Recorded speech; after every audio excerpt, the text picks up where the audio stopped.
Good morning, Roxanne. Roxanne, you are welcome to dance.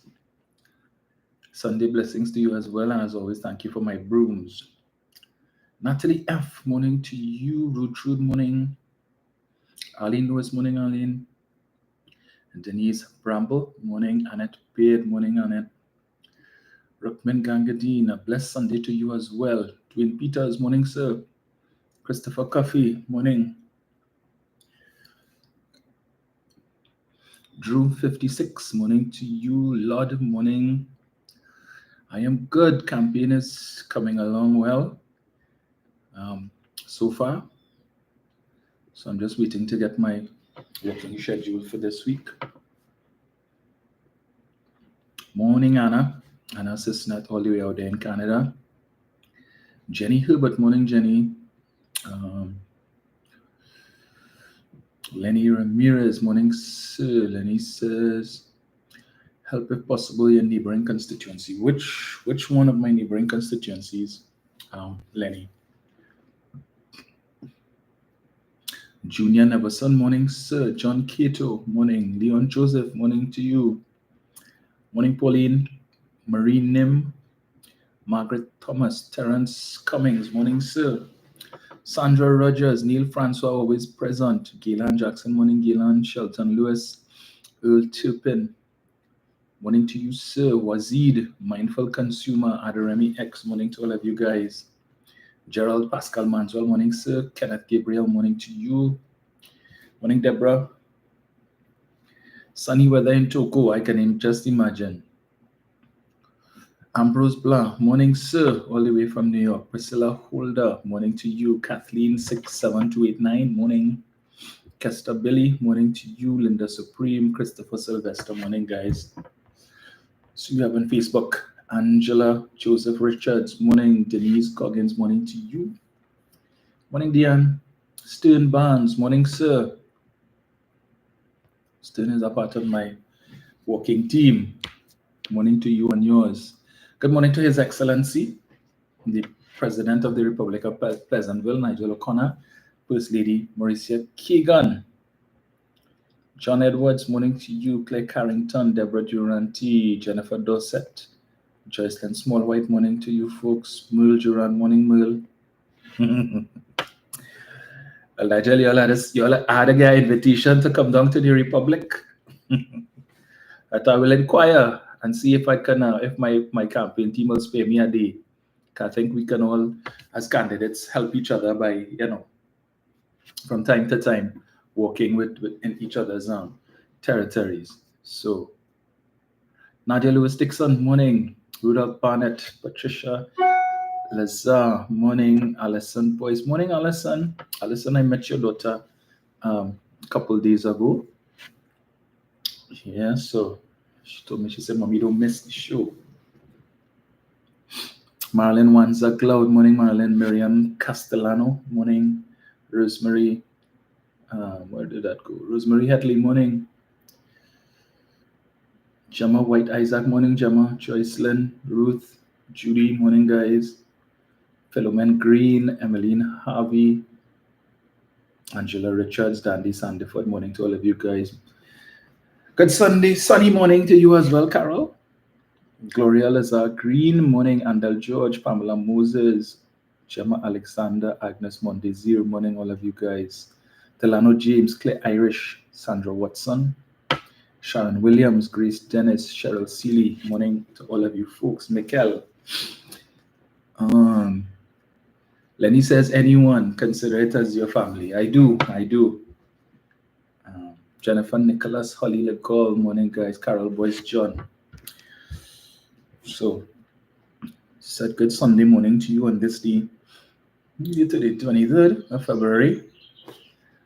Yeah, well, it seemed like if January took forever to finish, February just racing along. So, yeah. So the country's murder count now stands at 50, with just about 5 days left in the month. For the same period last year, we were at 70-something. So, we're still reaping the fruits of the state of emergency. even though some people would not wish to speak about that. Norris Gills, Christopher Serret, Donna Seeley, morning to all of you guys. Winston Jack, morning, sir. Right, so let me jump into it. Let me put this on here. So, 1 second here.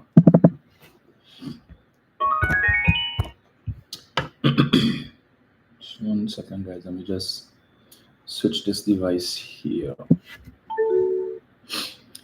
So, the Prime Minister would have attended his final CARICOM heads meeting in Barbados. Let me see. Let me just get us here. There's a saying, a prophet has no honor in his own country. And that was so true, as reflected in the amount of criticism that our fellow CARICOM leaders have gotten for heaping praises on Dr. Rowley and for expressing only good sentiments about our Prime Minister. And to see the kind of comments under the posts where these leaders either speaking about Dr. Rowley, sharing their views about him, even the pictures where some of them are seen hugging Dr. Rowley.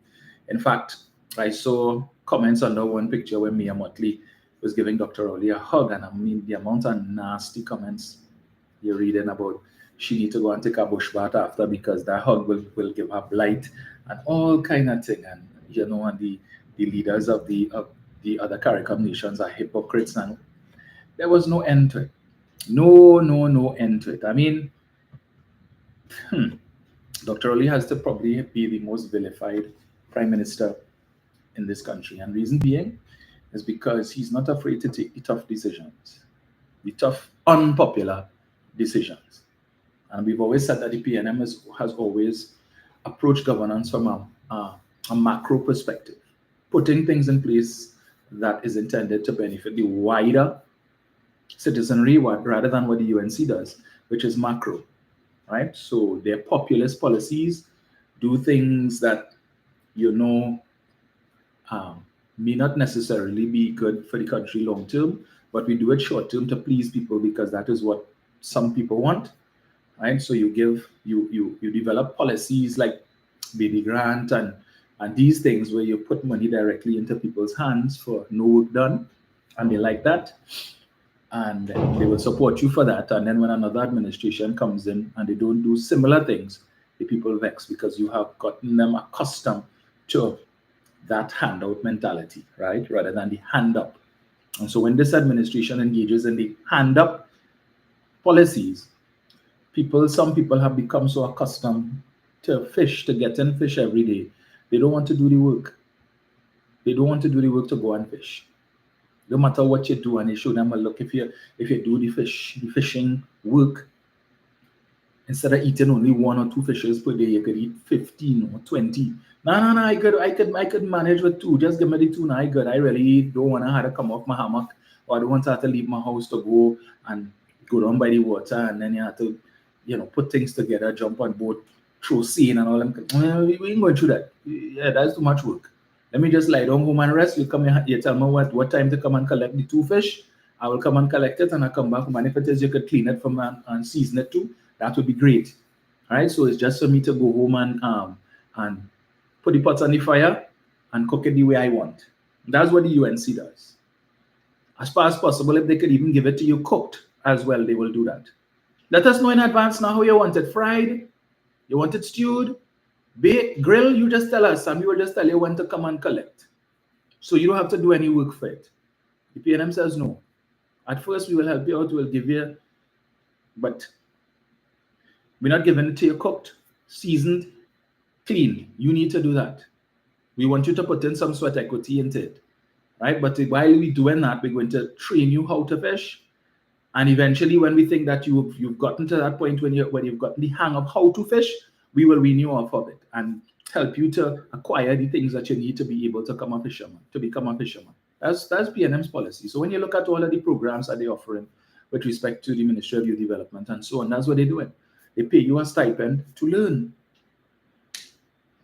And then after you learn, you come off the stipend and put what you learned into practice and earn your money. UNC is not about that. So let me just play for you. While several of the leaders would have spoken, in particular, the ones that stood out to me was the Jamaican Prime Minister. Right? Wish him well. And something that he said, which is something that our good friend Brian often references. Right? Let me just touch on this here.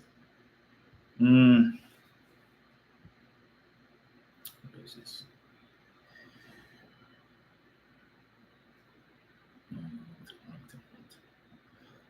Just give me 1 sec, folks. Let me just connect this device here.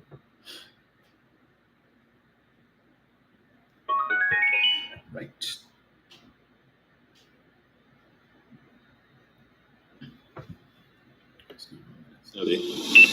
Coming in as Prime Minister in 2016 and meeting Prime Minister Rowley at a time when relations between Jamaica and Trinidad were possibly at an all-time low, where there were threats of boycott and threats of blocking citizens' movements.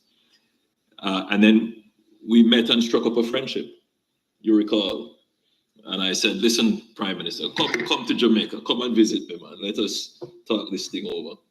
And Prime Minister Rowley graciously accepted the visit to Jamaica. You were my first international guest. And we had a very good talk about the issues. We developed a very strong relationship. And we were able to resolve the issues. And I think today, trade is better. Movement of citizens between the two countries are better. I think the region is better. And I want to publicly say how pleased I am and how privileged I feel to have served with you as a colleague in this fraternity. And that you are truly the epitome of a Caribbean man.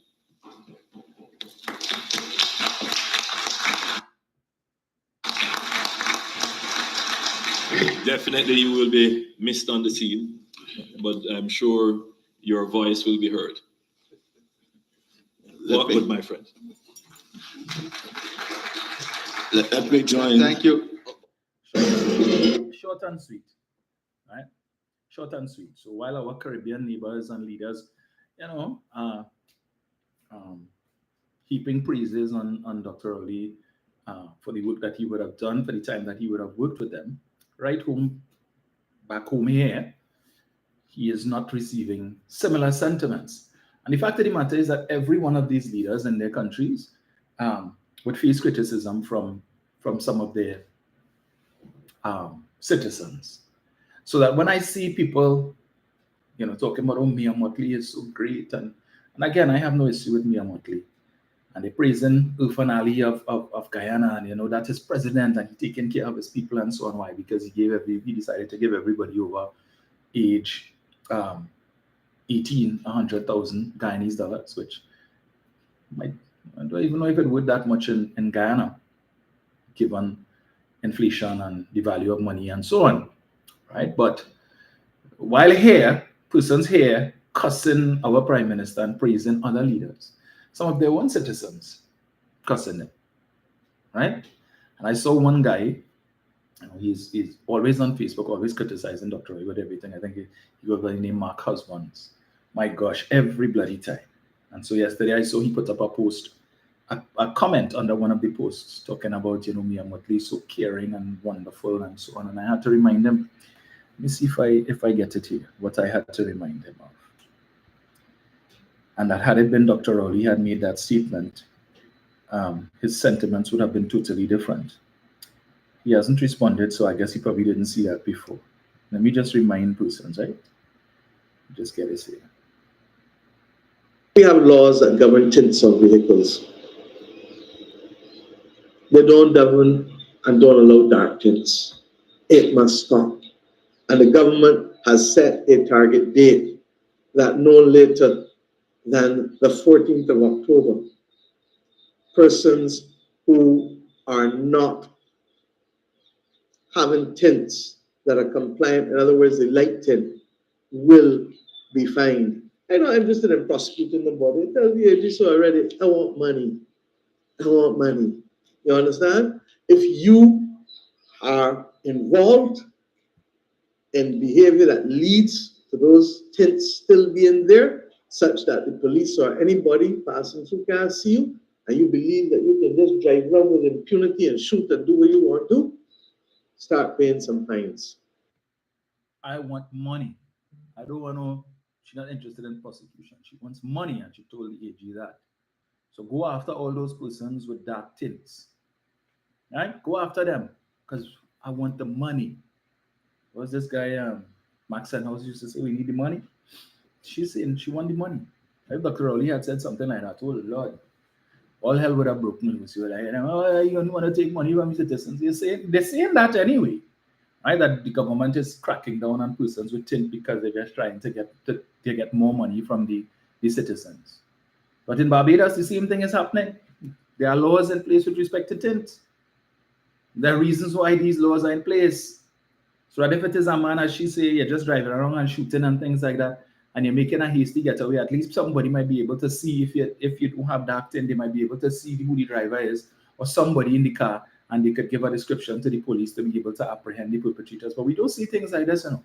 Yeah, all they're looking to do is to have us at a roadblock to charge people for tint and make people take off their tint. She want money. But he said, oh, she so love her citizens. Okay. All right. I'm pretty sure there are a lot of Bajans who were not pleased to hear their prime minister say that, right? Okay. All right. But the law has to be obeyed. Nevertheless. But I played the clip of the Jamaican prime minister in particular because he saw it fit to make mention in his comments or in his who's what I'm looking for? Well, as he would have shared his experience with Dr. Rowley and so on. There are many things he could have said, but he saw it fit to make mention of the relationship between Jamaica and Trinidad and Tobago when he came in 2016, shortly after Dr. Rowley became Prime Minister and shortly after the People's Partnership led by Kamla Persad-Bissessar had demitted office. And as he said, the relations between the two countries, Jamaica and Trinidad and Tobago, to use his words, were at an all-time low. All-time low. Meaning it was the worst relations between the two countries ever. All time. Of all time since these two countries have existed and have had diplomatic relations. 2015, late 2015, 2016, those relations were at an all-time low. Not because of anything that the PNM did. It was because of policies of the UNC, the People's Partnership. So Kamla Persad-Bissessar, when she demitted office in September of 2015, left the relations between Jamaica and Trinidad and Tobago, according to Mr. Holness, at an all-time low. So they might say, well, Mr. Holness, what, he's a PNM? Well, he's the political leader of his party, so I don't know how he could be a member of two different political parties, right? I'm pretty sure there's no record of Andrew Holness of Jamaica as a member of the PNM at Balize House. But that's not going to stop the fully done some saying chupid talk like that. But he made mention of that. So when they want to tell you that Persad-Bissessar was the best prime minister, interestingly, you would have thought, not perhaps Ralph Maraj might have written on that, right? Or even if not that, would have made some mention in his article this weekend about Persad-Bissessar's utterances, her racially divisive and comments and invective. Not this week he decided to write about Trump's threat to Europe. And as I've said before, and I will keep repeating, every time Ralph and a situation arises, or Persad-Bissessar says something or does something that warrants condemnation, Ralph Maraj will always write about something else. He will write about something happening in Europe, something happening in the US, that kind of thing, to avoid having to excoriate Persad-Bissessar for her foolishness. And so by next week, he will jump back on the Rowley train again, right? And probably talk about Dr. Rowley's meeting in Barbados and whatnot, and what some of the leaders said, and so on and so on. And of course, by then, unless Prasad Bisasa does the same thing this week that she did last week and the week before, say something dotish or racially foolish, right? You're going to write about something else. And these are the people who unfortunately have a platform to be able to try and educate the population, right? But I just thought I would make it, it struck me that Mr. Holness would see it fit to speak to that. And the efforts that Dr. Rowley would have made to come to Jamaica, right? He went to Jamaica to try and repair the damage that was done by the People's Partnership government. Okay? And in particular, you may recall that around that time, just prior to their demitting office, what would have happened is that, who's calling me on this? What would have happened, remember when Jamaicans were coming here and they were being turned away at the airport and so on, in droves, and the people of Jamaica were upset, and they decided we're going to boycott exports from Trinidad. Jamaica probably, other than any other country in the Caribbean region, Jamaica imports the most amount of their stuff from Trinidad and Tobago, right? And all of that was under threat. The manufacturing sector was concerned because they were hearing rumblings in Jamaica. They were hearing rumblings in Jamaica with respect to boycotting of Trinidad and Tobago manufactured products, which would have had a significant impact on their bottom line and their foreign exchange earnings as well. And that is what Prasad Bisasande left. And it took Dr. Rowley to go and fix it. But has he ever gotten praises from any of these so-called men and women of letters in Trinidad in respect to that? No. And he never requested any. Never requested any. He just, because that was his job as the new prime minister to go and fix it. And as Mr. Holness said, Dr. Rowley was his first international guest. First. So significant was that situation in Jamaica boiling over, right? That Mr. Holness felt he needed, Dr. Rowley needed to come and apologize. Well, not apologize, but apologize, yes, and to try and, calm the waters, as it were, and let the Jamaican people know, look, you all are welcome in Trinidad and Tobago, and the policies of that previous administration is not the policies of this administration. And today, Mr. Holness went on to say it's perhaps the relationship is perhaps the best it's ever been. So it went from the worst it had ever been to now the best it's ever been, thanks to Dr. Rowley's efforts. But of course, those who are against him, in particular the supporters of the Fully Dons, would never acknowledge those things because for them, that's not important. Okay? That is not important. But they will jump on a plane and run to Jamaica and spend a ton of money in Jamaica. Yeah. Anyway. Right. Moving right along. The others I could play, but maybe not for today because we don't have the time for today to play everybody. One of the things that stood out for me though was when a couple of the leaders said, Dr. Rowley has a very, he can be very stone-faced at times, and sometimes it can be a bit, if you don't know him and you've never had interactions with him, it could be a little off-putting, but once you get to know him, he's a totally different person. And this is something I've said. You see that rough and tumble exterior of Dr. Rowley. You see him in situations where he might be addressing the media and he may say things that, or his tone or demeanor may come across as if he's buffing up, and sometimes he buffs because sometimes it's warranted. And they say he's a bully and he's a pit bull and he's this and he's that. But if it is that you had the opportunity to interact with Dr. Rowley in a one-on-one in a social setting, you would see that it is a totally different person. It's totally different person. And for those persons who've not had opportunity and occasion to interact with him on that level, you wouldn't know. Same thing they like to say about Stuart Young, he's aloof and he's arrogant. And nothing could be further from the truth. That has never been my experience with Stuart Young, ever. Right? But again, people who don't know and have never met with them on that level would say those things. Anyway. So Dr. Rowley was given the privilege of closing the meeting. And one of the things that he made mention of was the decision taken by CARICOM to declare, let me get it here.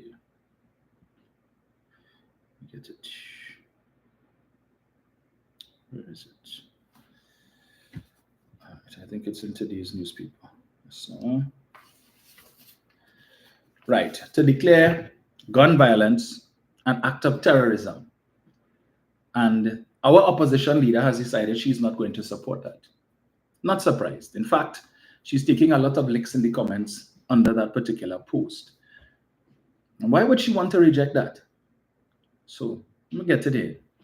The opposition has firmly stated it will not support any government initiative to classify indiscriminate shootings as acts of terrorism, a stance that one criminologist warns could negatively impact regional tourism. While UNC leader Kamala Persad-Bissessar has dismissed the proposal as a PR gimmick, two former police commissioners have expressed support for the move.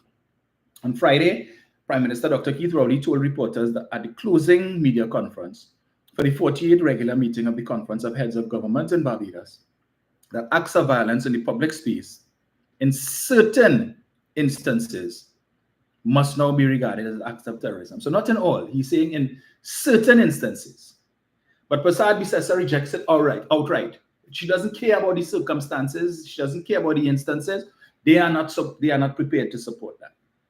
Rowley, who is also CARICOM's lead with respect to, where is this? I hate when this does that. With responsibility for crime and security, disclosed that Belize's former Attorney General Godfrey Smith has been tasked with reviewing legislative templates across member states and coming up with new legislative proposals for consideration by the heads. He also clarified that the proposed legislative changes are meant to tackle indiscriminate shootings, where the perpetrators endanger all and sundry, and insisted that it differs from CARICOM's declaration of crime as a public health emergency and its ban on assault rifles. But Persad-Bissessar, as is to be expected, decried the announcement as ineffective. You even give it a chance, you know. This is another public relations gimmick like the crime symposium. So she didn't get a chance to speak at the crime symposium, so she has dismissed it as being a PR gimmick. And you know, the thing that amazes me with Kamala Persad-Bissessar is that when you make statements like this is not a Keith Rowley thing. This is a CARICOM thing. This is a decision that would have come out after days of discussions among these CARICOM leaders who would have looked at what are the issues, what are the challenges being faced, and what are some of the solutions, right? So this is not a PNM thing or a Rowley thing, this is a CARICOM thing. And when you could dismiss things like this as a PR gimmick, and you have expectations of becoming the next Prime Minister of Trinidad and Tobago in a few months, you need to be mindful of the fact that if that happens, God forbid, you are going to have to interact with these very same leaders. And when all of them could sit in a room and come to this decision, is it that you are saying that should you win the election, because while they have come to a decision on this, and as I just read for you all, the former, is it Prime Minister of Belize, who has been, or the Attorney General of Belize, who has been tasked with that responsibility. So it means that it hasn't been put in place yet, but things have been set in train to do it. So the final decision would be made sometime in the future, perhaps after Trinidad and Tobago's next general election. So if you were to be successful at the election and you become the Prime Minister, are you saying that you are prepared to be the only voice in the room, the only dissenting voice in the room? So you're going to go to the next heads and say, well, listen, yeah, that was Rowley. I don't care. I do agree with that. I don't care that the rest of you all agree with it, but I don't. And so Trinidad and Tobago will not be supporting that. Is that part of the woke culture? Because everything for her now is woke and woke. Yeah? Everything. But if she's saying these things without giving consideration to the fact, or is it that she has already resigned herself to the fact that she's not going to win, she and her party will not win the election. And so I could be as reckless as I want to and say what I want and challenge the other CARICOM leaders because I'm not going to be they're not going to be my peers ever again? Is that the case?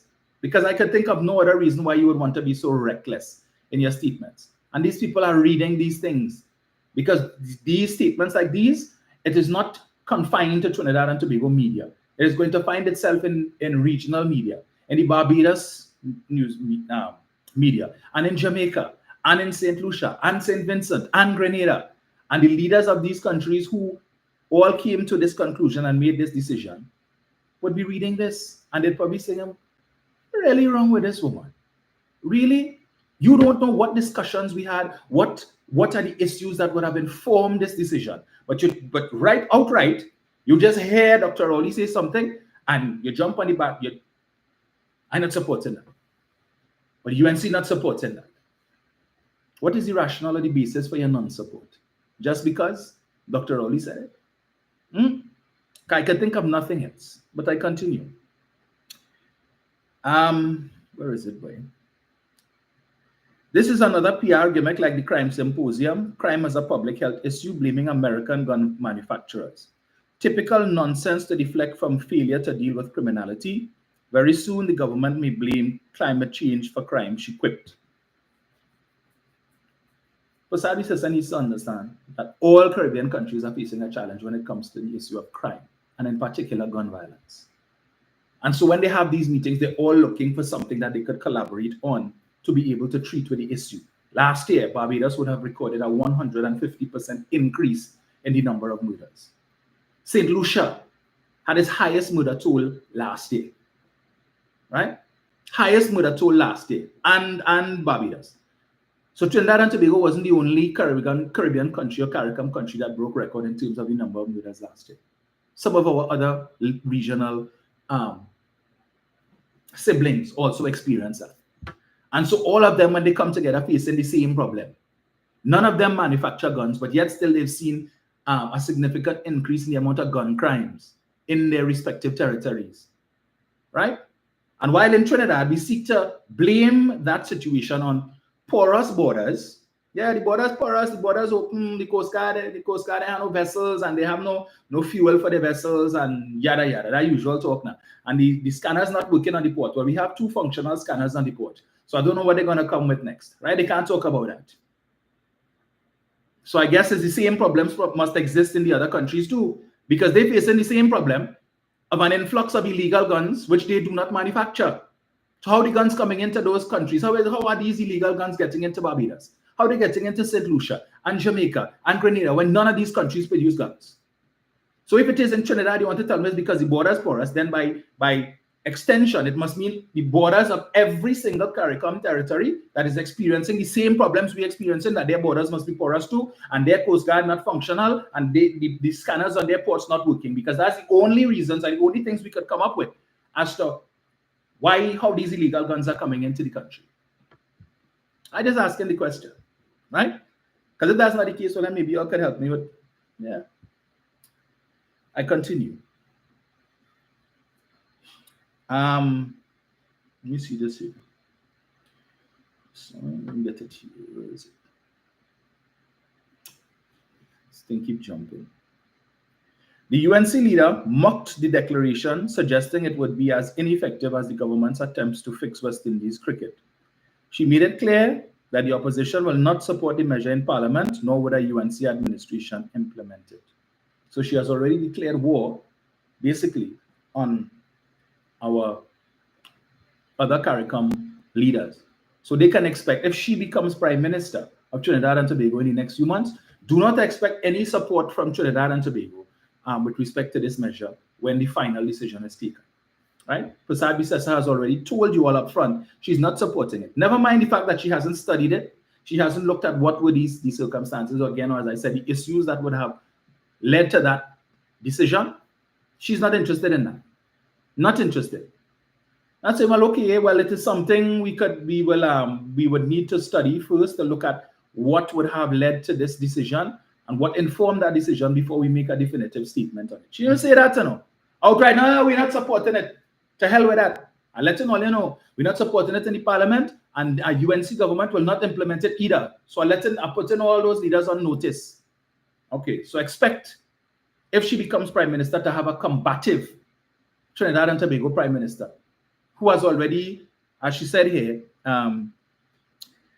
she mocked the declaration, suggesting it would be as ineffective as the government's attempts to fix West Indies cricket. So basically, she's telling the regional leaders as well, see all that work all they put in to try and fix cricket, waste that time. All they are set a waste that time. So is it that she intends to isolate Trinidad and Tobago from the rest of CARICOM should she become Prime Minister? Bumping your gum And she is so behaving. It's like every day she continues to morph into the female version of Donald Trump, saying things that is deemed to be offensive to European leaders, and he don't care, right? Which is why many of them are now speaking out against him. Many of them have vilified him, and many of them may not even wish to have any sort of interactions with him, even except for a phone call. How many other world leaders has Mr. Trump spoken to since he became the president of the United States over a month ago? We know he spoke to Vladimir Putin. We know that. But have we seen reports or read of reports of him having conversations with any other world leader? What we do know is that the world leaders would be meeting soon based on a meeting that was called by the president of France to address the issue of Mr. Trump. And Prasad Bisesa continues to behave and act in the same way, saying things that could very well alienate other CARICOM leaders, and she don't care. Taking policy decisions without studying the issues just because you want to be defiant, or your figure is a PNM thing, so you're not supporting it. Well, okay. I trust that the electorate is listening and understand. We have rolled out numerous anti-crime plans and justice reform measures, which we will be adopting. We have no intention of adopting this PR gimmickry. The UNC will not be part of that. We are not looking to fool anyone for a vote. We will directly take on the responsibility to bring down the criminal element in Trinidad and Tobago. Really? What? Stand your ground? Firearm users licenses for all law-abiding citizens. So turn Trinidad and Tobago into the wild, wild west, so everybody walking around with a piece in the pocket, in the waist, in the handbag. And as soon as somebody walking behind you and you feel a little uncomfortable and you feel like they're coming to snatch your handbag or to rob you, you draw for your firearm and put 2 caps in the backside and then say, stand your ground. Well, I felt threatened. I was afraid because the person had been walking behind me for a while. Maybe the reason why the person was walking behind you for a while is because some of you all have mastered the art of knowing how to walk on a pavement and the exact spot where it's difficult for a person to bypass you. Right? I don't know if it is that's a special thing that they taught you all in maths, calculus, algebra, or something, how to calculate to walk exactly on this spot on the pavement. So if the person goes left or right to try and pass you, they can't, unless they decide to step down in the road. And I have encountered that on many an occasion, and it gets me so very upset because persons are so inconsiderate.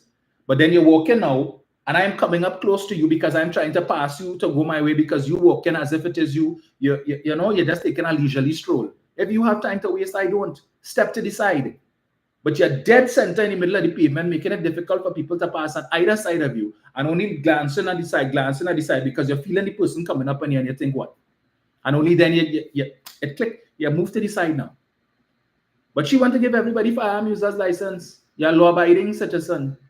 You have no criminal record. So come and get a fuel and go and buy a gun. You're complaining that you can't feed your family, can't send your children to school, you can't make ends meet, you can't pay your bills, but you will find money to buy a gun. Yeah. And that is what their crime plans are. Stand your ground, give everybody firearm users licenses, create new ministries to spend more money and rape the treasury. So we will create the Ministry of Home Affairs, the Ministry of Defense, and what's the other one, boy? The Ministry of National Security and the Ministry of Justice. Yeah? So create new ministries so that you could put more money into the pocket of the same 1% to your cousin now by renting buildings that today stand empty and have been empty for the past few years, right? The only thing inside is spiders, cobwebs, and dust for the last few years. But you're putting these very same people on notice. Hey, don't worry, when we come back into office, we will rent those buildings from you all. Yeah? So just drop in a hint now. So if you want to assist in the effort of financing our campaign, rest assured, we will ensure that should we get back into office, you will be adequately compensated. But the PNM in the back pocket are the 1%. So the PNM is moving out of the buildings and she is signaling, we will move back in. But the fully dones continue to talk that rubbish. Anyway, let me continue in the interest of time. On the 3rd, Rowley yesterday dismissed her comments asking, what did the UNC ever support except kleptocracy, false papers, and President Juan Guaido? This as he referred to the opposition's past support for Venezuela's self-proclaimed President Guaido, who initially had Western backing before it was withdrawn. Right? It was withdrawn, and today he now finds himself the subject of an investigation for fraud with respect to the use of USAID funds. Former top cops welcome move.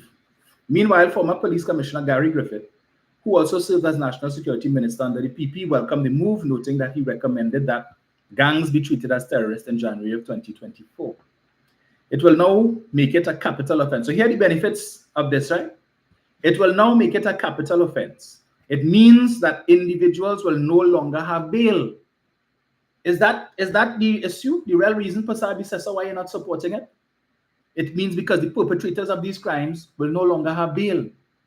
Something that the UNC has been fighting very hard for persons who are accused of crimes such as murder to be able to get bail and go back out and continue to commit crimes, and if there are any witnesses, to ensure that the witnesses are silenced by whatever means necessary, come back before the courts for having committed other crimes while they were out on bail, and then you get vexed and you want to write a whole letter, a whole epistle complaining about the judicial officers granting lenient bail to these people, and why are they giving them bail when they're already on bail for murder and so on, and then they're still giving them bail and so on. Yeah, but what's this? It's because of you all. 9 out of 10 times the attorneys who representing these persons and helping them to get bail are from the house of the rising sun. But I continue. It means that a person can be incarcerated for 20 plus years. And the persons involved in aiding and abetting that person and getting that type of firearm that can kill 35 persons in 3 seconds, they can also be deemed a terrorist. Listen to all of the benefits. So when I read the comments of the Headline Readers Association, persons who refuse to read the article but will simply see the headline and then jump in the comments and say that they're supporting Pasad Bisesa without having a grasp of the information and what benefits could be derived from that declaration, right, of indiscriminate shootings in some instances as being terrorism. They wouldn't do that. So let me repeat again. You make it a capital offense, just like murder. It means individuals will no longer have bail. So when you decide to pull out your AR-15 or whichever it is, and you just open fire on a crowd, you don't care if it's man, woman, child, dog, cat, or whatever it is, you just shooting, and who they're dead. That when the police catch up with you, rest assured, no bail. You could be incarcerated for 20 plus years, and anybody who would have assisted you in getting the firearm will also themselves be deemed terrorists and could face similar reprimand. But Pasad Bisesa say, no, we're not supporting that. But every day singing us up, the criminals terrorizing the citizens, the criminals terrorizing the law-abiding citizens, terrorizing. What does that mean? If they're terrorizing law-abiding citizens, shouldn't they be declared terrorists, Ms. Pasad Bisesa? Or we just engaging in word salad, just using words just for so. Because if you want to create a picture that the situation is so bad that they're terrorizing law-abiding citizens, well, then I think, and if it is you are prepared to characterize lesser crimes as being terrorism or criminals terrorizing citizens, then why not indiscriminate shooting, Mrs. Pasad Bisesa? Why not support that? But as Mr. Pandey once said, it is not the job of the opposition to make the government look good. And remember, he said that in response to Mr. Manning extending an invitation to him, and by extension, the opposition. When they were singing a song on the same crime situation, they have the solution to crime, and they have the answers to crime, and they have all of the policies that will fix crime in the country. And Mr. Manning said, well, okay, if that is the case, let us sit down, let us have a discussion on it. Come and share your ideas with us, and let us see how we can implement it so that we could save lives today. And what was their position? What was the position of that opposition team, which included Pasad Bisesa? It is not our job to make the government look good. So we will hold all of our policies and strategies to our chest, and we will release it as part of our manifesto so the public could elect us into office, and then we will implement it. So who they're dead in the meantime? Whatever collateral damage, how many lives could have been saved if our great plan had been put into place now, and us remembering that we are citizens first and politicians second? We don't care about that. So do all they're doing now, let people continue to die, and let the crime continue to spiral, and then we will sweep in as like knights in shining armor and save the country. But right now, we don't care who did. That That was the position of a responsible opposition, of which Kamla Prasad-Bissessar was a member. Let me get this here. Listen. Where is it? Let me read this here. People supporting her. Yeah, she was the best prime minister ever. Guardian article dated the 17th of March 2024.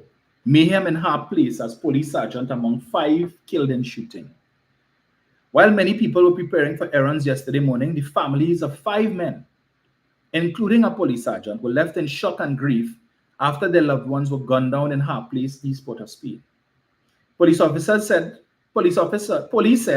of the IATF received a report of a shooting at her place at around 10:55 a.m. and went to the area where they found the bodies of Rudolph Donnie James, Randy Graves, 32, and Sergeant Larry Phillip, 51. 2 men identified as 51-year-old Pete Norrie and Devon Jack, 43, were taken to the hospital by passers-by where they were declared dead. Residents say Norrie was the CEO of garbage collection company Bath Bars Sanitation. Chaos reigned as a 44-year-old man was shot during the attack and a woman injured herself when she fell while trying to run from the gunfire. Police have linked the killings to reprisals. Sources believe the intended target of the shooting may have been a man who was implicated in the murder of 11-year-old Ezekiel Pariah in February. They said while the man was not in the immediate area at the time of the attack, the killings were intended to send a message. When Guardian media visited the area yesterday, crowds of residents packed the narrow streets as they looked at the crime scene, investigators counting many spent shells on the ground. Speaking with reporters at the scene, Philip's brother Lennox Philip said he was hurt and shaken after the murder, after hearing of the murder. Philip, who said his brother was a father of 2, called for an end to violence and discouraged any reprisals. So let me get this. So they go on to talk about some of the victims and so on. The police asking the public for help with information. Head of the TTPS Social Welfare Association, ASP Gideon Dixon, also lamented Philip's murder, describing the killing as heinous.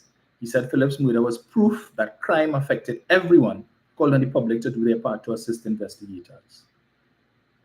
4 hours after the bodies of the men were removed, the crime scene investigators and senior police remained at the scene. Right?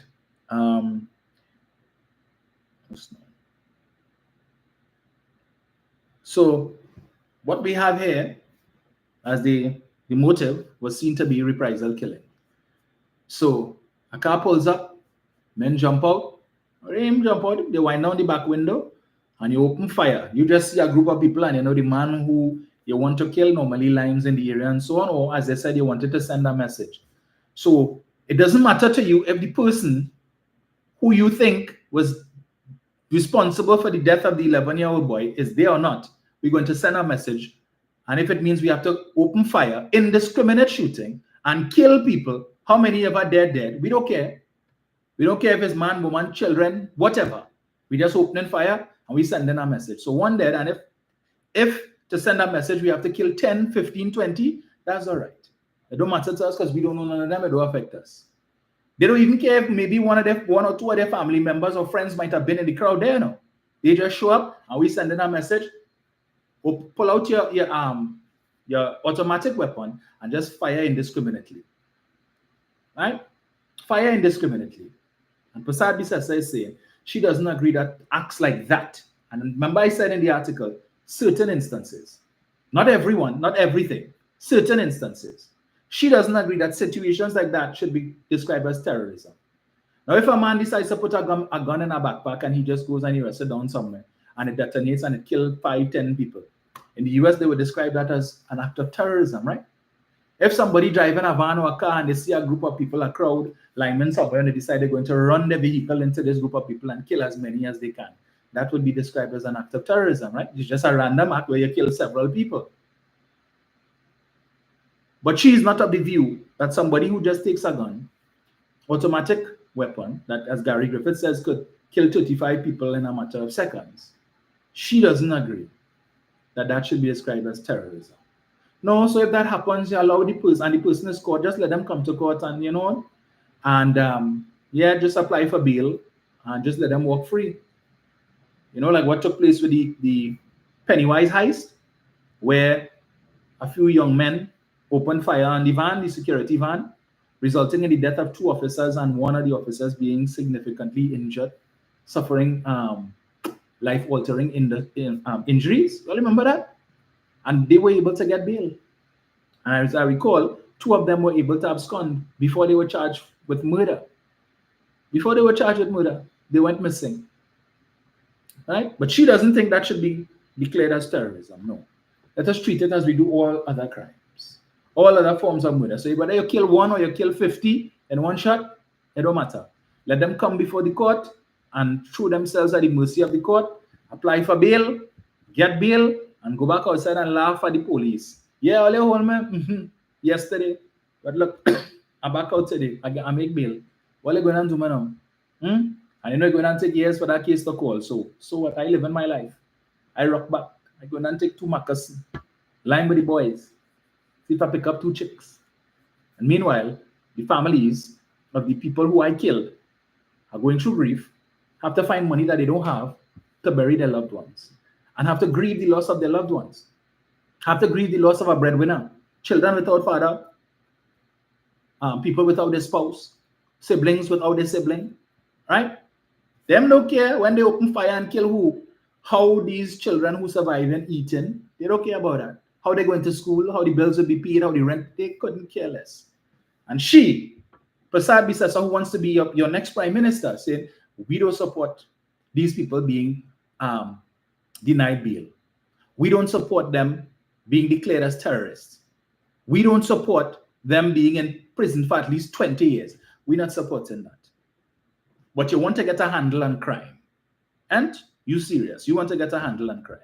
So while all of our other CARICOM brothers and sisters would implement this and see the impact that it has with respect to bringing down crime in their country, Trinidad and Tobago could rest assured that if you put God out of a collective thoughts and put her back as prime minister, rest assured that that would not be part of the country's armory with respect to fighting crime.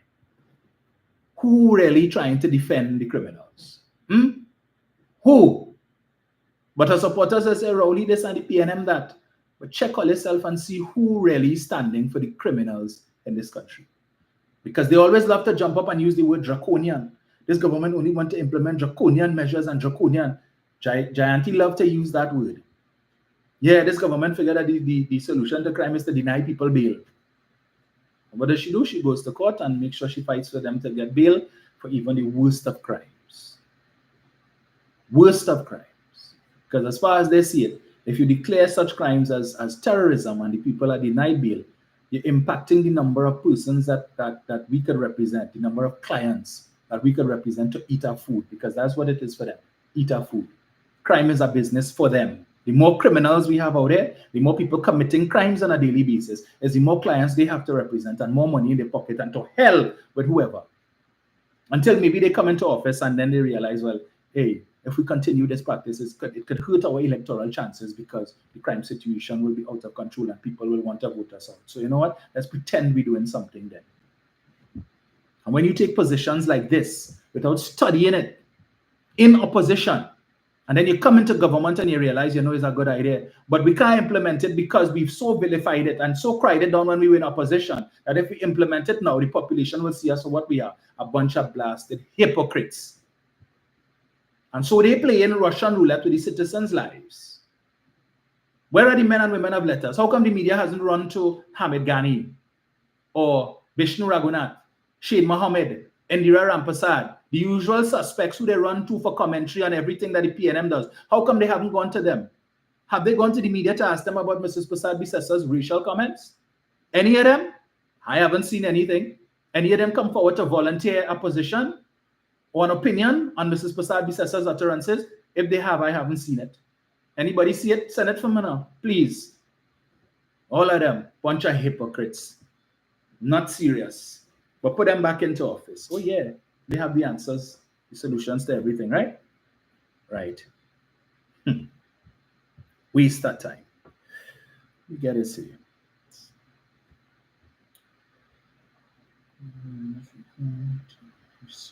Where is it? So let me get to Prasad Bisasa now and her latest racist rants. She doubling down and tripling down now. She don't care. And she believes the things that she says. And she has support from the members of her party. Because when they can't defend her foolishness, they're quick to jump up and talk about Calcutta shit. And what's the other one, boy? Recalcitrant minority. Love to do that. Yeah, Rick Williams was a racist. And when he talk about recalcitrant minority, and Jenny always has to remind them of what the meaning of recalcitrant is. But again, playing smart with foolishness will always come and utter that dotishness about the Williams talk about the recalcitrant minority and Calcutta shit. All right. So the media came upon Prasad Bisasa last week as they were screening the last set of candidates for general election 2025. They've only still named 8 candidates, and that perhaps speaks to the fact that it's difficult for them to get quality persons to come forward. I see for Komuto Manzanilla, they bring back Nabila Green again. You all remember Nabila Green? That was one of the persons that was their candidate for Sangre Grande in the last election. Miss lie down in bed and man throwing a set of money on top of you and so on, and sex tapes and all of these different things. Miss Green Verbs. So it's not only her last name was Green, but as well. Right? She has presented herself to screen for Komuto Manzanilla to replace Rai Ragbir, as well as Mr. Damian Leida. Probably figured that, he tired being in the Senate. So he wants to be in the lower house now. No Indians qualify for PNM safe seats. Kamla and OW2 picks Brave, point 14. Opposition leader Kamla Prasad Bisasa says the People's National Movement is not truly representative of all the people, as not one East Indian was chosen to contest a PNM safe seat. Let me read that again. Opposition leader Kamla Prasad Bisasa says the PNM is not truly representative of all the people, as not one East Indian was chosen to contest a PNM safe seat. So apparently, to demonstrate that you are representative of all the people, you need to put someone whose ethnic background differs from that of what the party's base is considered to be. And that is how you show that you're truly representative. Okay. Asked how she would respond to criticisms that the UNC's coalition of interest partners are allocated what are perceived to be PNM safe seats, Prasad Bisasa said that seats are allocated based on whichever partner has a strategic advantage in that particular constituency. So the question is, there is a perception that this coalition of interests might be one-sided, right? Because the UNC is saying that we are willing to listen to all of our partners and we will divvy up seats among ourselves, but the UNC is not willing to cede any of their safe seats to any of their coalition partners. So they're saying here, what come now? We're not too sure what they're bringing to the table, but we know there are certain seats we could count on that we will win come hell or high water, because our supporters who love to talk about the PNM, and the PNM, you could put a crap in a balize tie and they will vote for them. But they do that even more so, because when you look at the quantum of votes that they get in these seats exceeds what the PNM gets in their heartland seats.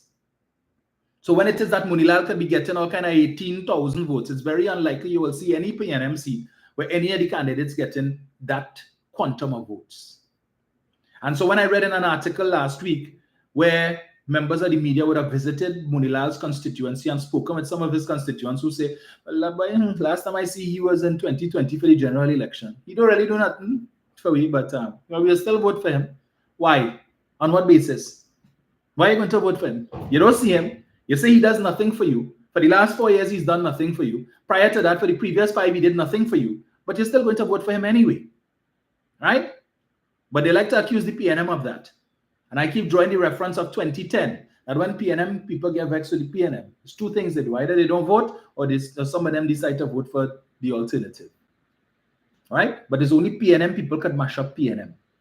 But UNC supporters, loyal to a fault, loyal to a fault, and I want to highlight the word fault, because regardless of the faults of their leadership and the hierarchy of the party, they remain loyal no matter. 2015, the night of general election, when it is customary for the political leader of the party, regardless of the outcome of the elections, to address their supporters at their respective headquarters, if it's consolation or congratulations or celebration, whatever it is, you present yourself and you speak to your supporters. What did she do?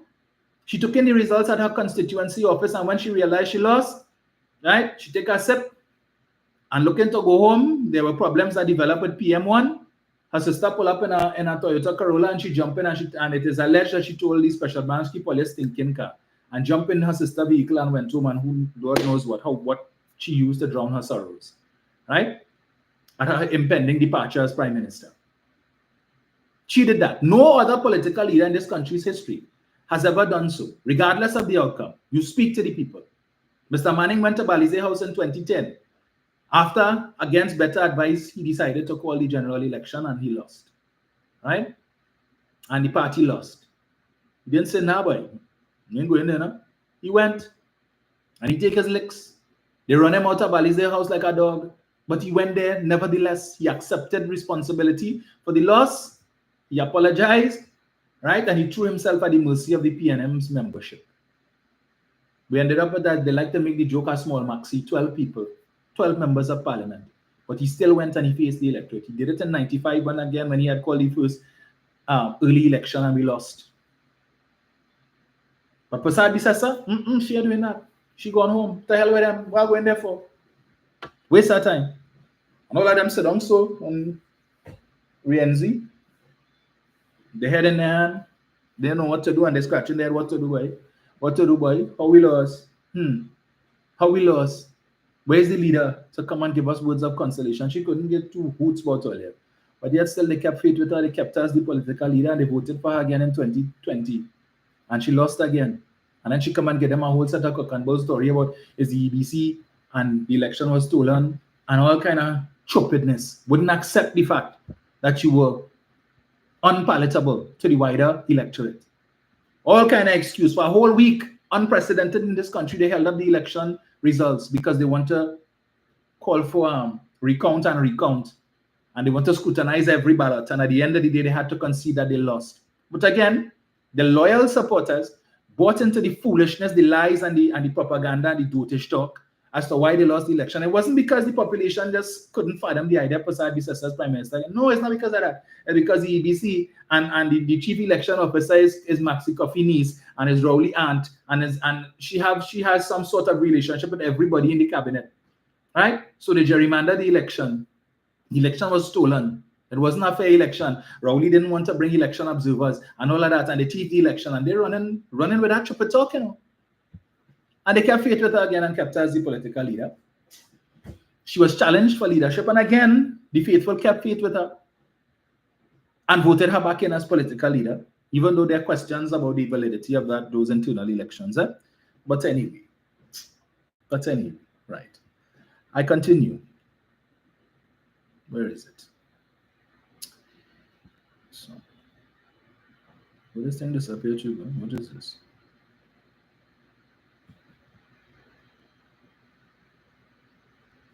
That's no, folks. 1 second. Right. So as I was saying, the question that was put to her had nothing to do with the PNM. The media was simply asking, there's a perception that you all are not treating with your coalition interest partners fairly, right? And the best way to do that would be to give them some safe seats to represent. And not wanting to answer the question in the truest way and giving the real reason why they're doing that, which is simply because they want to ensure that the UNC holds on. Well, we don't need them to win UNC safe seats. They can't really bring nothing to that. So why would we want to help them and give them seats that they can't win? When we need 39. We say we're not contesting Tobago. We need 39. We're contesting 39 seats in Trinidad.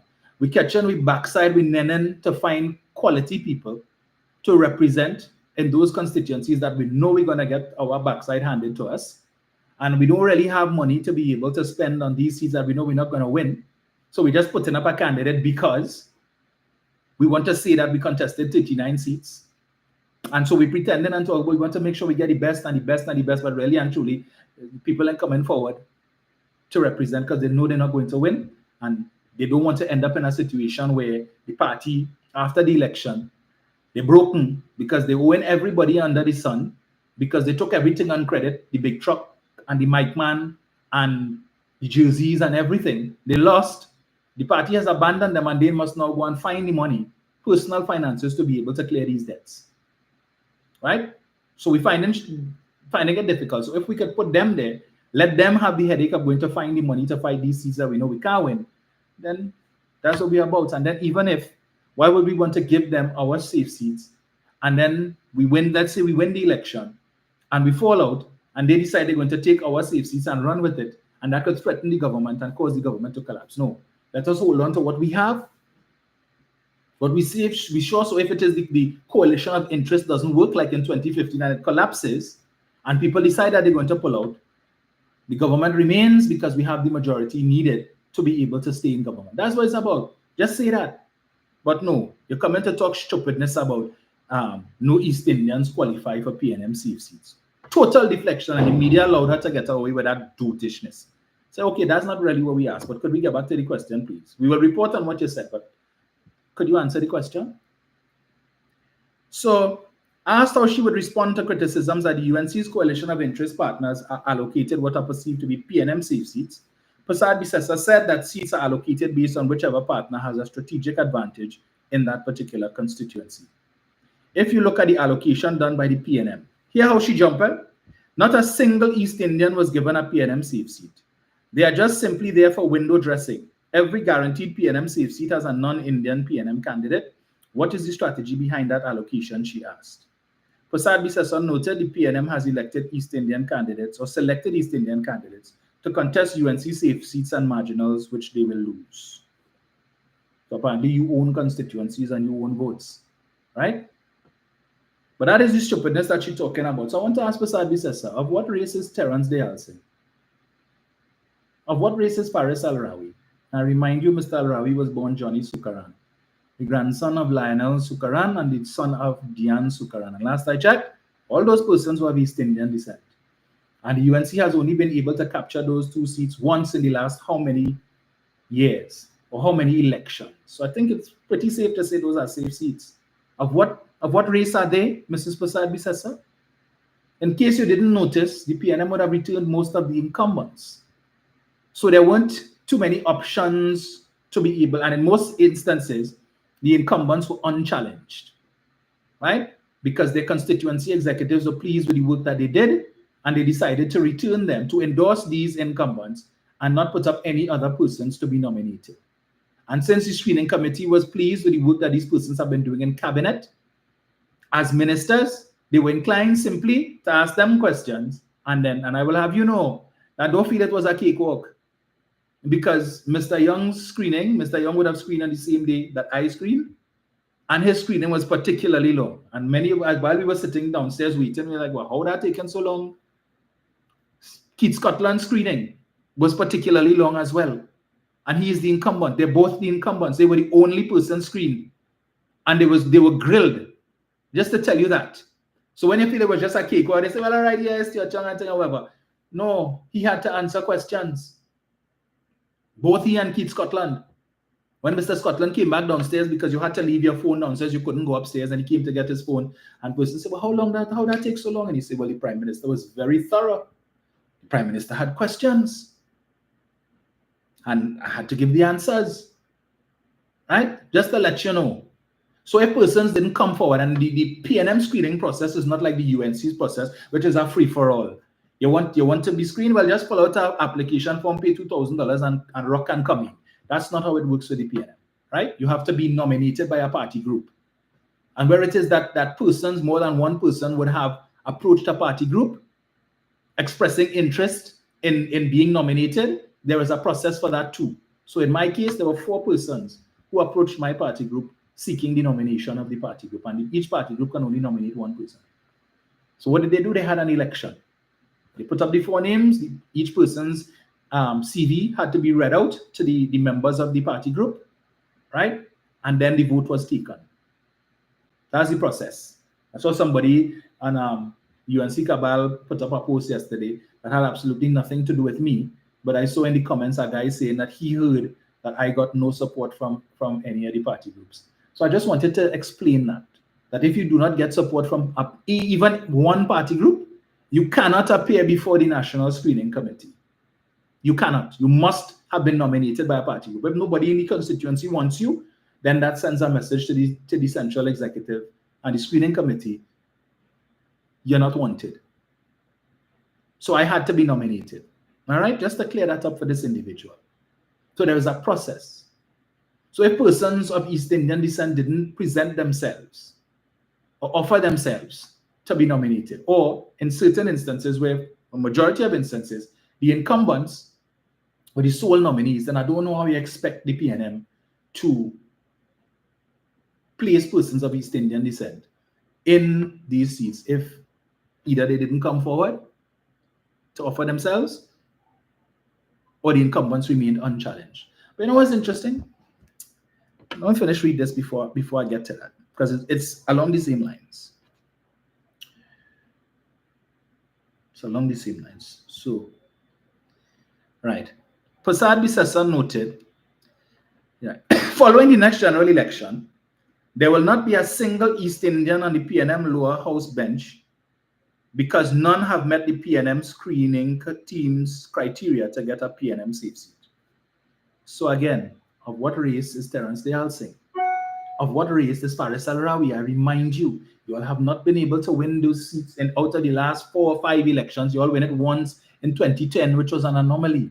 And you did so with the support of PNM voters or persons who normally vote for the PNM, who were disgruntled because they bought into your propaganda about Kaldahar thief and Utara Rao thief and Manning thief and Manning built church in Guanapo for his spiritual advisor and all that dotish talk. In spite of all the things that Mr. Manning did, you as Prime Minister didn't even do 1/4 of the things that Mr. Manning did. You didn't even build 1/8, 1/10 of the things that Mr. Manning built. And what he built, he did it with far less money. He didn't put the exchequer account into permanent overdraft at 33 billion, right? And he gave us the waterfront.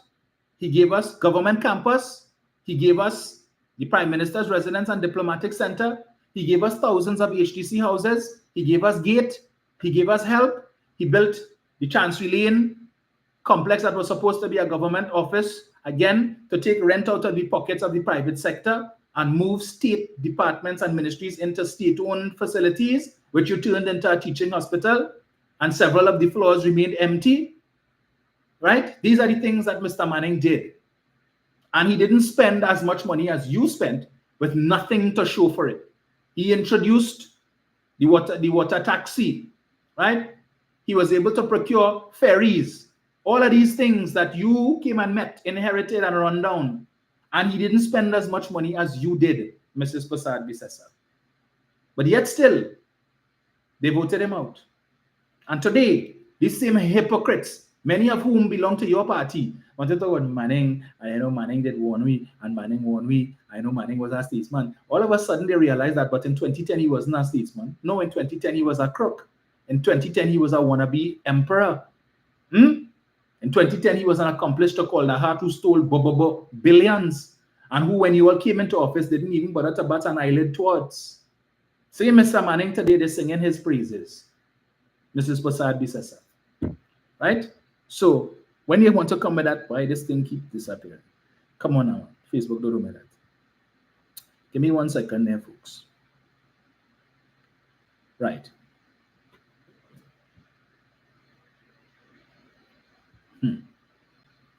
Yes. So she's saying the next general election, there will not be a single East Indian on the PNM lower house bench. But it's interesting. What Mrs. Prasad Bisesa is advocating, if I'm correct, is DEI. We're all familiar with that term, right? Because it's a popular term now in the United States of America, diversity, equity, and inclusion. That we should select persons not on the basis of merit, but on the basis of ethnicity, socioeconomic background. Let me remind you of the hypocrisy of this woman. Kamala doubles down. End woke far left extreme insanity. Guardian article dated the 21st of the 1st, 2025. Opposition leader Kamala Persad-Bissessar has doubled down on her controversial statements about the Joe Biden administration, which she called a disaster. In a statement, Persad-Bissessar said, "Hear this. People want common sense policies and equal opportunities based on merit, excellence, and intelligence, and are fed up with the woke far left, nonsensical policies that are based on the use of identity politics." So she put out a whole missive to the media talking about she's against this far left woke nonsensical policies that are based on the use of identity politics. And then you come last week and advocating for the same identity politics, accusing the PNM or chastising the PNM for not engaging in identity politics. Well, for the benefit of those who may not know, or the fully dunce who may not know what identity politics is, let me give you the Wikipedia definition of it, right? Let me get it here for you, because I know some of you are intellectually lazy and wouldn't take the time to go and study it. Identity politics is based on a particular identity, such as ethnicity, race, nationality, religion, denomination, gender, sexual orientation, social background, caste, age, and the like. So you put out a whole press release. You're against the far left woke nonsensical policies of identity politics, but then come in last week to advocate for the same thing and to chastise the PNM for the same thing that you condemn. I wonder how Mr. Trump feels to know that one of his greatest disciples is advocating for DEI, something that he is against. And since she's supposed to support all of his policies 180%, what nonsense you're talking about now? Make up your mind. Pick a struggle. It's either you're for identity politics or you're against it. It's either you're for the woke, the far left woke, nonsensical policies, or you're against it.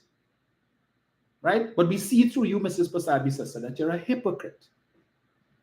Because you condemn it last month, but now you come almost 1 month later to say the PNM put in any East Indians in safe seats.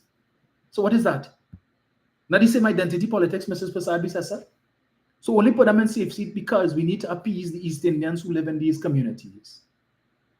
As if the PNM hasn't already demonstrated that they have no issues with persons of East Indian descent, contrary to what the lies that she's trying to spread. But let me continue, because she went further to double down on her nastiness. But they always like to accuse the PNM of being the party that blowing the racial dog whistle. What criteria did Rowley and the PNM screening committee use to determine that no Indians were qualified for a PNM safe seat? The PNM should tell the country what I just told you. The PNM screening process is not a free-for-all like the UNC's. And they could only screen who comes forward. They could only screen who comes forward. And when you come before the screening committee and you sit in that chair, the constituency executive sitting on one side and the screening committee on the other, and you in between, they're not seeing race. Right? They're looking for competence, because there are persons of African descent who would have also been rejected. So it's not just because you put your name, you offered yourself for screening, means that you won't come and they'll pick. There's a reason why they have a question process, which you should be familiar with. And they seek to choose the best among the lot. And we know that people of quality and caliber and integrity have been presenting themselves to the PNM. The same cannot be said about the UNC. Okay? Right. So just thought I would share that with you on behalf of. I'm not any official spokesman to the PNM, but since you're asking the question, let me enlighten you and your supporters who are supporting you in that foolishness. But as if that wasn't bad enough, she says this is an insult and smear to half the population that the PNM screening committee couldn't find one non-thieving, non-evil, non-devil worshipping Indian to give a seat. Interestingly, the pseudo-intellectuals and apologists have not noticed that, she told the Express.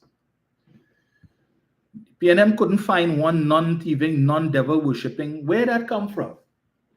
Where has that come from? I don't recall hearing anybody in the PNM hierarchy or coming out and saying that East Indian persons of East Indian descent are thieves and devil worshippers. Maybe you might have those on the fringe who aren't even PNM members, but probably support the PNM for and so they come and they talk. These people are free to vote for whoever it is they want. They don't speak in any official capacity. These are just normal people who come on Facebook every day or other social media platforms and speak, say things. But that is not representative of the PNM. And last I checked, none of these people put a picture of the party card with the name on it and the constituency and the party registration number to say, I'm a member of the PNM and so I'm speaking here as a member of the PNM.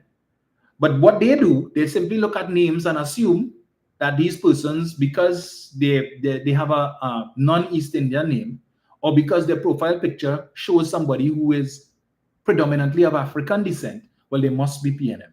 You know, just like how the supporters of her party, from the time you see a crime is committed and the persons who are held of African descent, they automatically say it's PNM.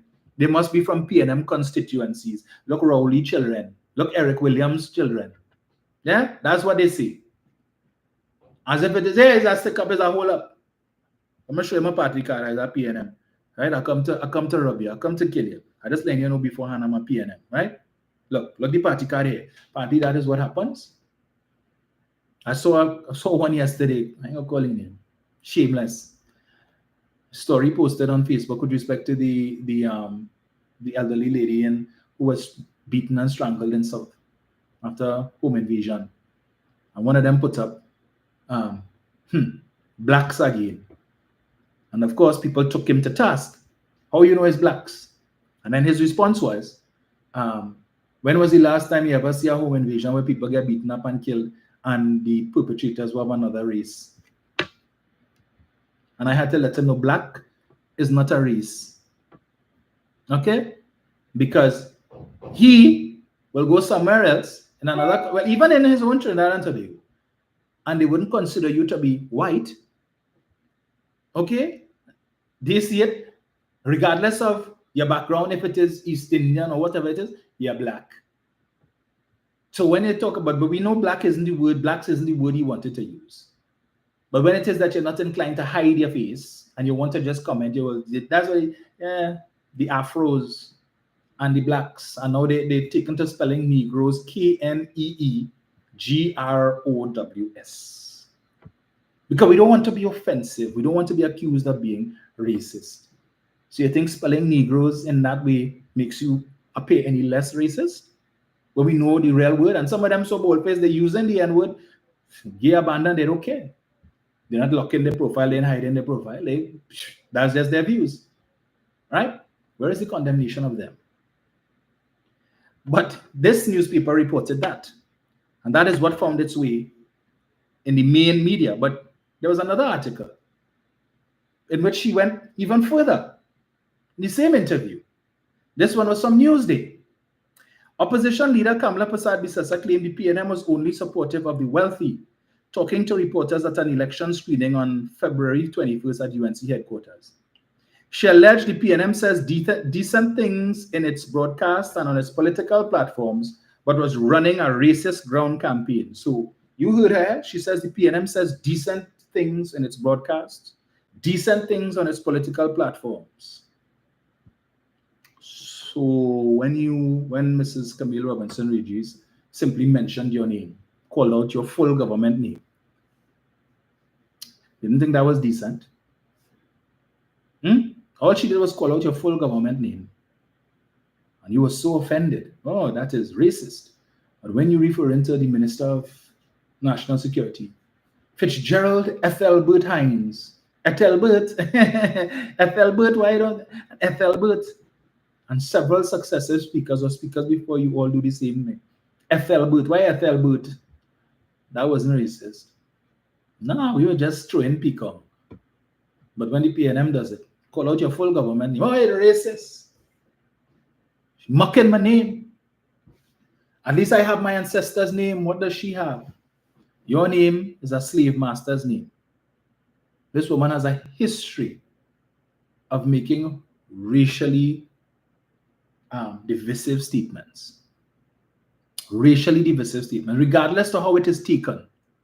She says it, referring to Dr. Rowley as an Oreo. Black on the outside, but white on the inside. All of these things. This is the same woman who referred to one of her own members who is of her own ethnicity, Vasan Bharat, when he was challenging her for leadership of the party. She referred to him as an elitist Indian, a knife and fork Indian. So apparently, East Indians who eat with knives and forks are not welcomed in the house of the rising sun. If you want to be welcomed, you have to sane. Does it too? Yeah, but she referred to him as that. This is the same woman who last year in the internal election referred again to another one of her MPs, Rushdan Pari, as a Mahani Makaram. She did that. You ever hear Dr. Rowley refer to anybody in the PNM as that? Anybody who is challenging him? He went up for internal election. He had challengers the like of Karen Nunes Tishara, what's this, Ronald Boynes, Junior Barrack. I didn't hear Dr. Rowley refer to any of them in such terms. In fact, the only time he made any reference to his challengers was when the media might have posed a question to him. But on the platform, they were non-entities. He had no time to bother with them, no time to... they were saying all kind of things about him, some of them anyway. And I'm sure he read it in the media. But he paid them no mind because it's a democratic process and they're free to challenge. If you think you could win, present yourself. Unlike his contemporary, who went down to the gutter to describe some of her opponents. But the men and women of letters and the same people who she's calling out for not, the intellectuals who she's calling out for not speaking on this issue, did they speak to that issue? Pare kept it clean. He didn't go down to the gutter and call her all kind of names. Never mind the fact that today she hung up and in bed with a man who made an effigy of her and dragged it all over the country, who had the worst of things to say about her. But hey, yesterday was yesterday and today is today. But let me continue with what the other newspapers didn't mention. Asked to clarify, she said she was referring to a door-to-door campaign even as a general election loomed. She said the PNM had sought to vilify East Indians as thieving, lying, devil-worshipping, coconut oil head, and living in lagoons.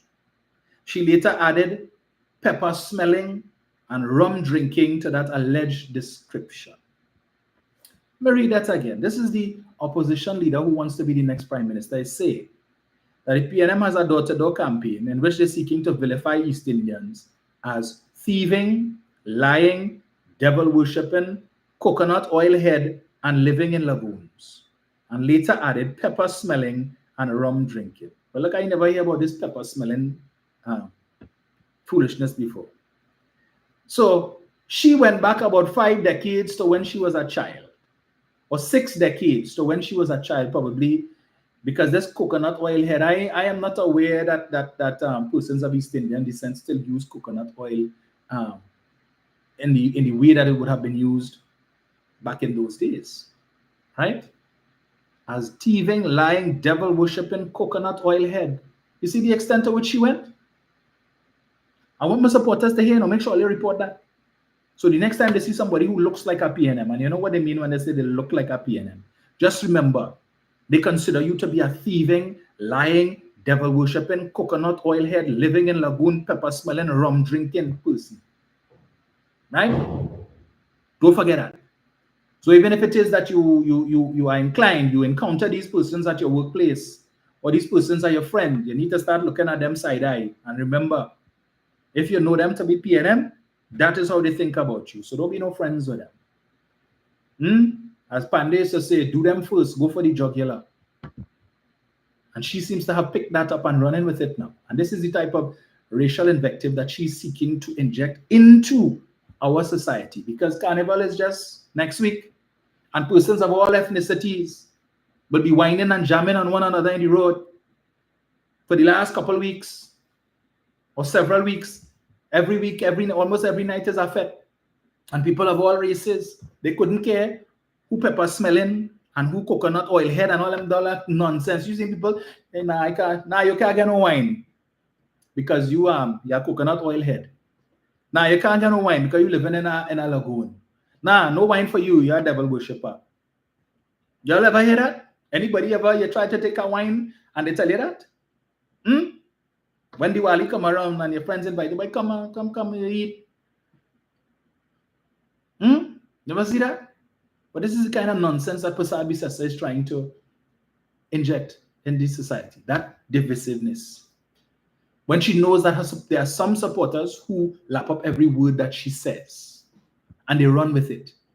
And if she says it, it must be correct. So she's putting that out there. It is being reported by the media. And when the media reported, her supporters vex. Oh, that is UNC3. And all the media house and them is PNM. They only study into everything is Kamla, and they only want to report on Kamla. So I'm to the UNC. They told her to say these things. Even if that is how you think, you need to exercise restraint. Right? You could talk that nonsense in the Pink Palace. You could talk that nonsense in UNC headquarters. You could talk that nonsense in your office. But this is not things for you to put out there for public consumption that has the potential to cause racial strife and division. As somebody who wants to be this country's next prime minister. So she put her size 12 or size 13 or whatever it is size in her mouth. So she has now put herself in a situation where she may be compelled to put persons of African descent in UNC safe seats. Why? Because you can't criticize the PNM for not putting persons of East Indian descent in safe seats, claiming that that shows disrespect to half the population, and then you turn around and do the same thing and disrespect the other half of the population who are non-Indian. But I would want to draw to Mrs. Prasad Bisesa's attention and that of some of her fully done supporters that the PNM has never had any issue with promoting persons of East Indian descent within government. The Minister of Works and Transport is an East Indian. The Minister of Rural Development and Local Government is East Indian. The Minister of Health is East Indian.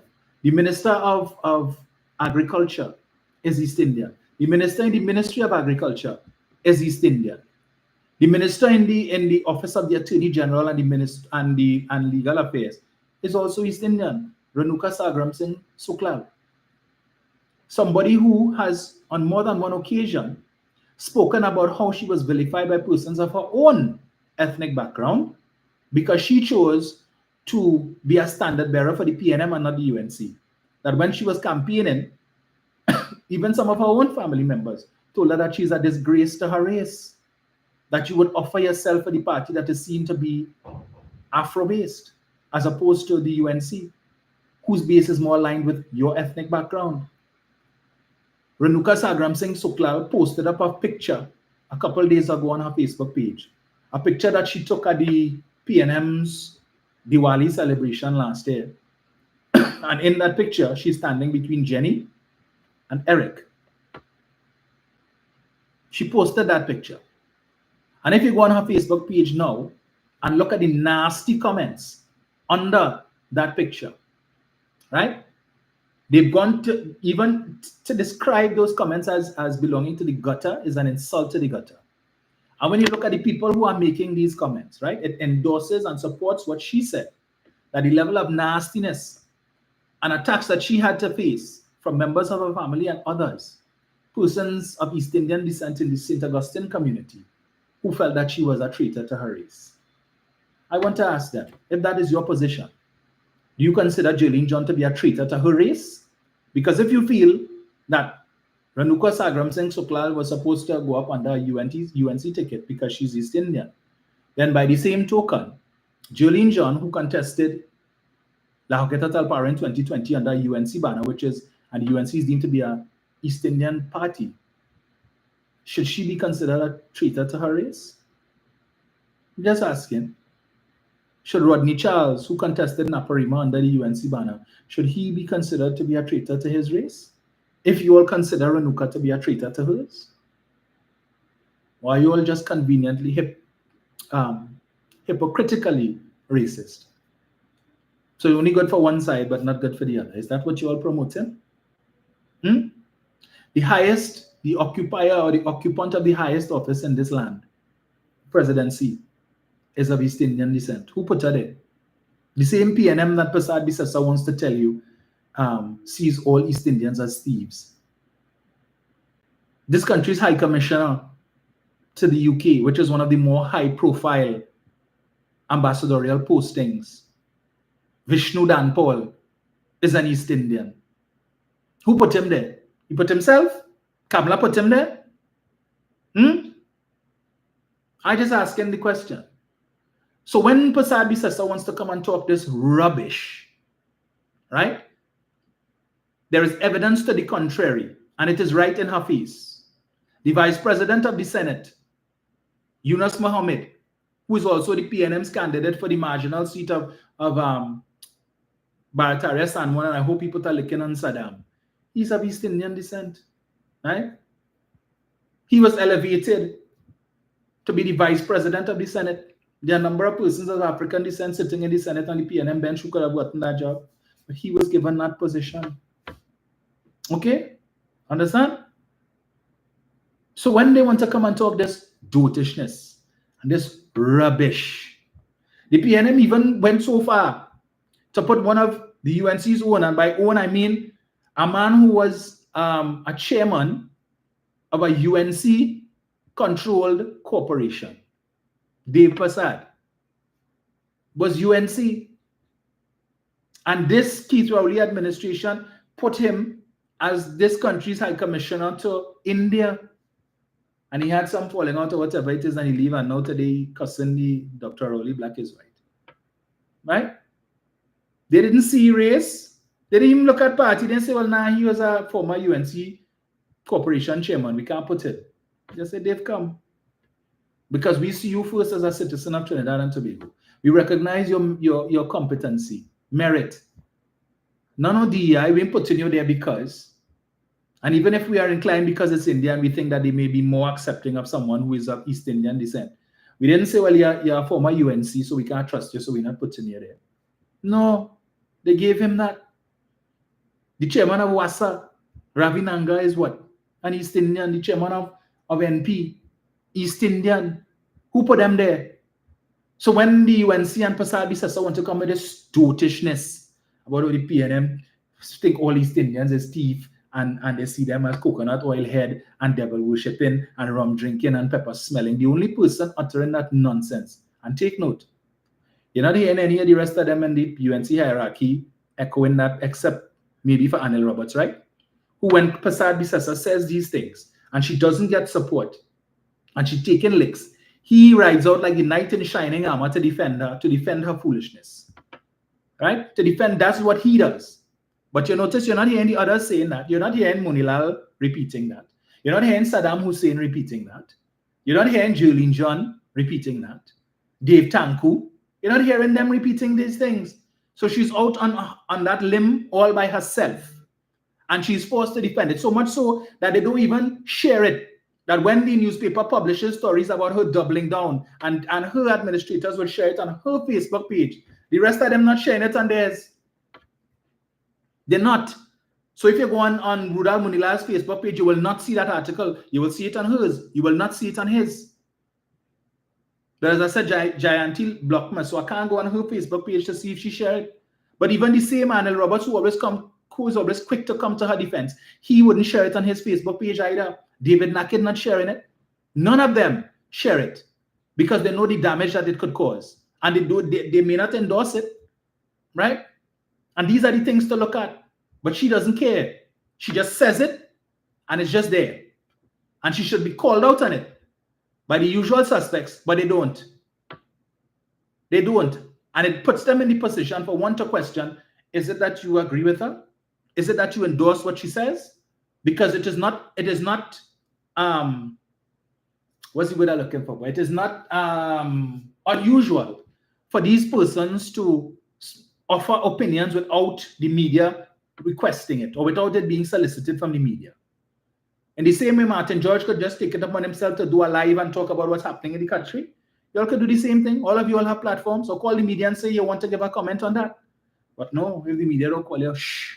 Or maybe the media did call and you know what they were calling about. But because you're probably hoping to see Prasad Bisesa back in office as Prime Minister, you ain't taking the call. You're not responding to the WhatsApp messages. You don't want to be drawn into that, lest you should run afoul of the ire of Mrs. Prasad Bisesa. who isn't afraid to put some licks. And she called you all out. She called you all out. What have you to say? Nothing. But when you all do comment on everything PNM, yeah, we supposed to that is unbiased. Yes, that is a sensible contribution they make there. That making sense. This is why the wider population don't trust you all. And everything that you all say will just fall by the wayside. People not even willing to waste their money to buy a newspaper or to even to listen to a news clip on the radio with some of you all talking. Just change the channel, change the station. I don't want to hear all you. Bunch of fakes. Waste her time. Call her out on her nonsense for what it is that she's doing. Because it's wholly incorrect. The evidence speaks otherwise. But if it is that we were to do a comparative for her on the opposition bench, how many persons of African descent you have sitting there? 3. And by 3, I mean Rodney Charles, Michelle Benjamin, Anita Haynes, and Khadija Amin, because that's half and half. So they make up the third one. What have you to say on that? So we look forward to see, since you are opposed to disrespecting half the population by not putting persons whose ethnicity is different to that of the base of your party, right? Let's see if you're going to put some of them in safe seats. But you've already exposed your hand. You've already exposed your hand, and it would be seen as you doing it, not necessarily because of competence, but simply because you put your foot in your mouth, and not to look like a hypocrite, you must now come and put some of them. Or is it that the decision was already made that you're probably going and stick Jolene John in a safe seat because she has abandoned Lohoketa Talpan? So you want to stick her in a safe seat and then point to that and say, well, look, we put someone of African descent in a safe seat? Come now, man. Better than that now. You could fool the fully dons. You could fool the waterfront hill. But the rest of us out there, we didn't come down on the last shower of rain and we weren't born like yesterday, all right? And if maybe we need to start working with our birth certificate, so when we bounce up some of your supporters, we could show them, look, go from here with that. We weren't born yesterday. Okay? Keep that and run with it. And the last point I wanted to touch on before I open the lines is this shameless lout, Rudal Munilal, coming to talk about the authorities trying to, let me get it correct. Don't want to misquote him, and we like to sue. Not that I'm afraid of him, but because right now you win Ansel Roger. So the 100,000 he's supposed to get from Rhoda Barrett, he could put that towards that, and he will still have, he will still be owing a piece of money to Mr. Roger, $400,000. Try and see, where is this? Where is this? Let me get this here quickly. This economy. Thank you. No, we don't want to hear you. Where is that article? Hello.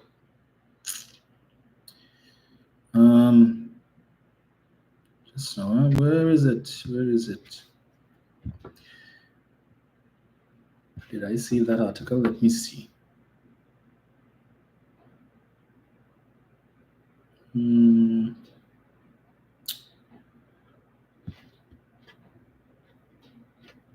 One second, folks. Let me see that. If not, I will save it for I will save it for Tuesday, God's willing. All right. Did I save it under this profile? No, I didn't save it there. Right. Okay. Now I know where to look for it. One more second. Let me get it.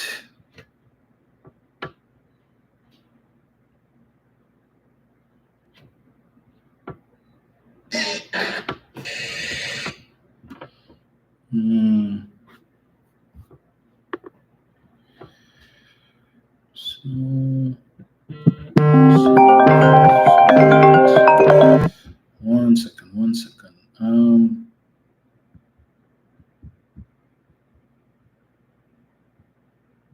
boy.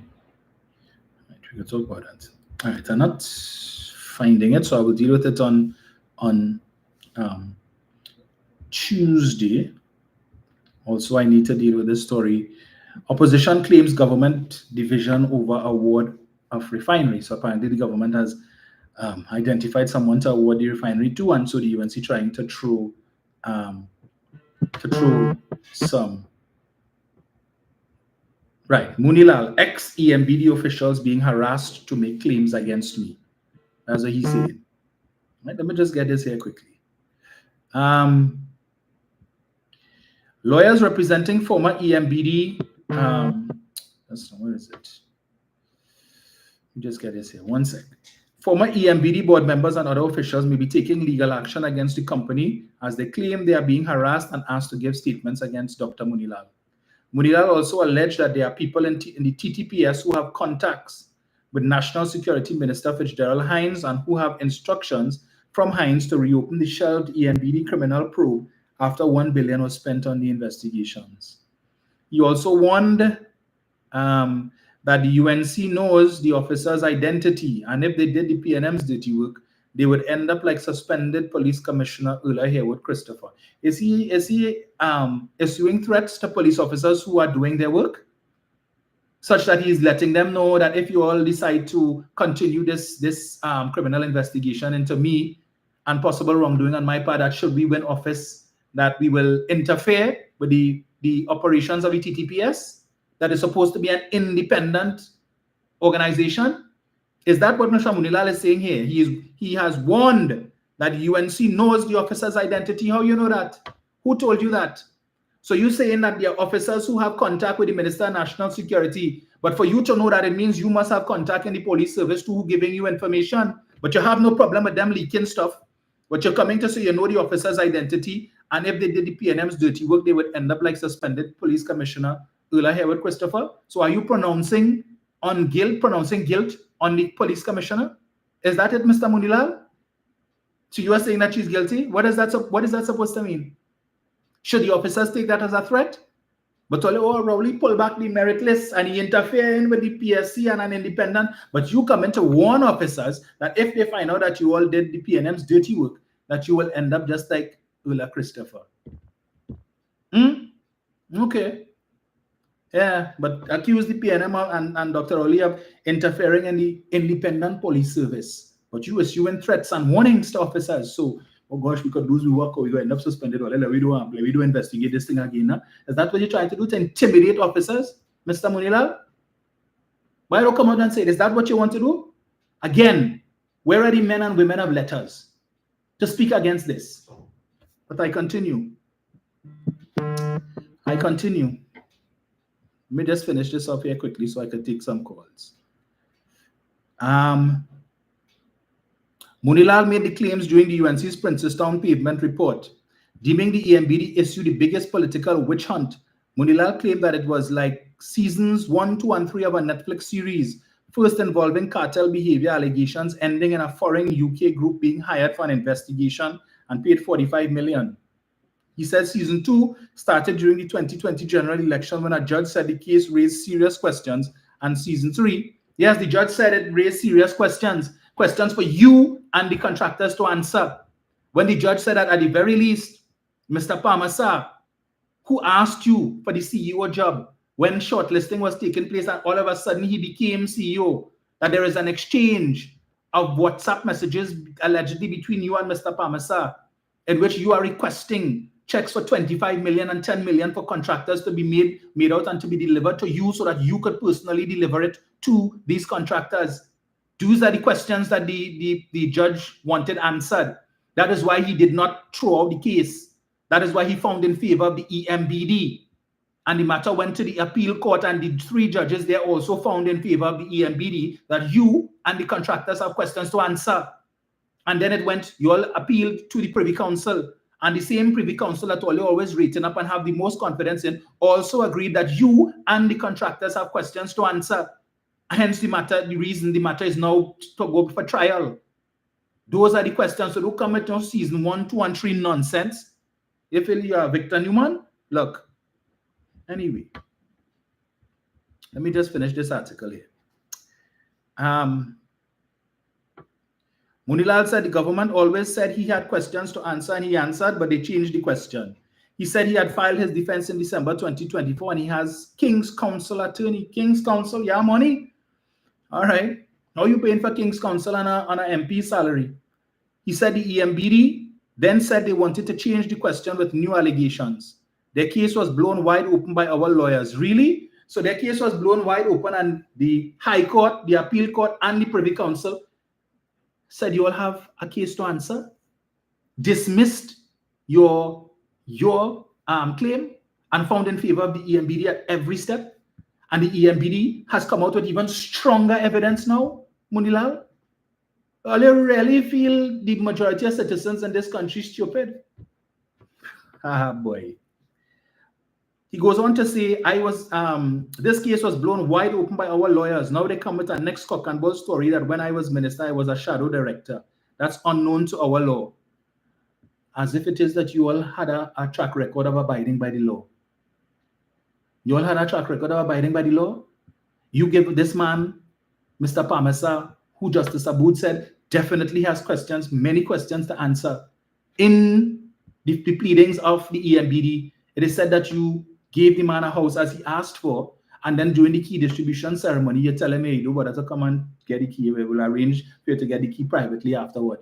This is something that you, Rudal Munilal, have admitted to doing when you were challenging Kamla Pasabi Sessa for leadership of the UNC in 2015. You went on a platform, I heard it with my own ears. You said you gave a house that people in the UNC saying, oh, you didn't do nothing for them when you were the Minister of Housing. And then you went on to speak about how you gave a house to the son of the mayor, the then mayor of Shogunas, right? Even on the basis that he didn't qualify, that you gave him a house, an HDC house, and you told him during the key distribution ceremony, don't come up on stage for the key lest you should embarrass him. And people always want to know, well, how the mayor's son? Because when the mayor, the person who I recall to be the mayor at that time, has deep pockets, right? So how did his son qualify for an HDC house? You all were never once to abide by the law, so this nonsense you're coming out, that is unknown in our law. You all created your own laws. He goes on to say, but when they read our defense, they realize that they had no case. Aboud said they have a case, right? The Justice Rajkumar, Pemberton, and Kokaram said the MBD has a case. And 5 judges of the Privy Council all said they have a case. These latest defenses that you all put in December has not even come before the courts yet. It has not been deliberated on. So what utter rubbish. The matter is going to trial and it will be heard at trial. So to come nonsense now and talk about they read our defense and they realized that they had no case. Really? Okay. But we will let the court decide that. He said, I bet when we answer that they will come with a next allegation because they are not concerned with that case. They are concerned with election, to use that as a campaign weapon.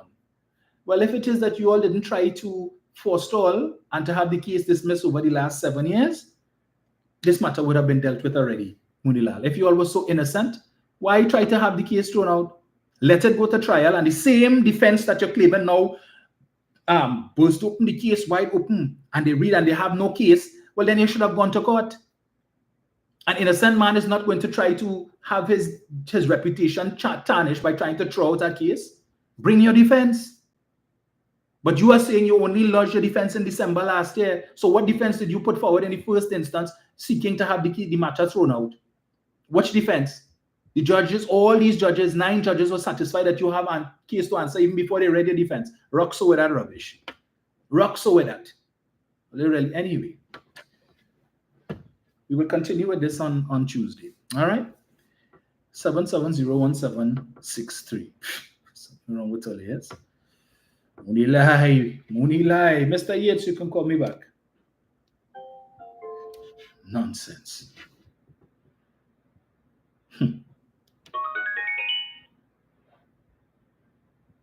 Let me just get this here.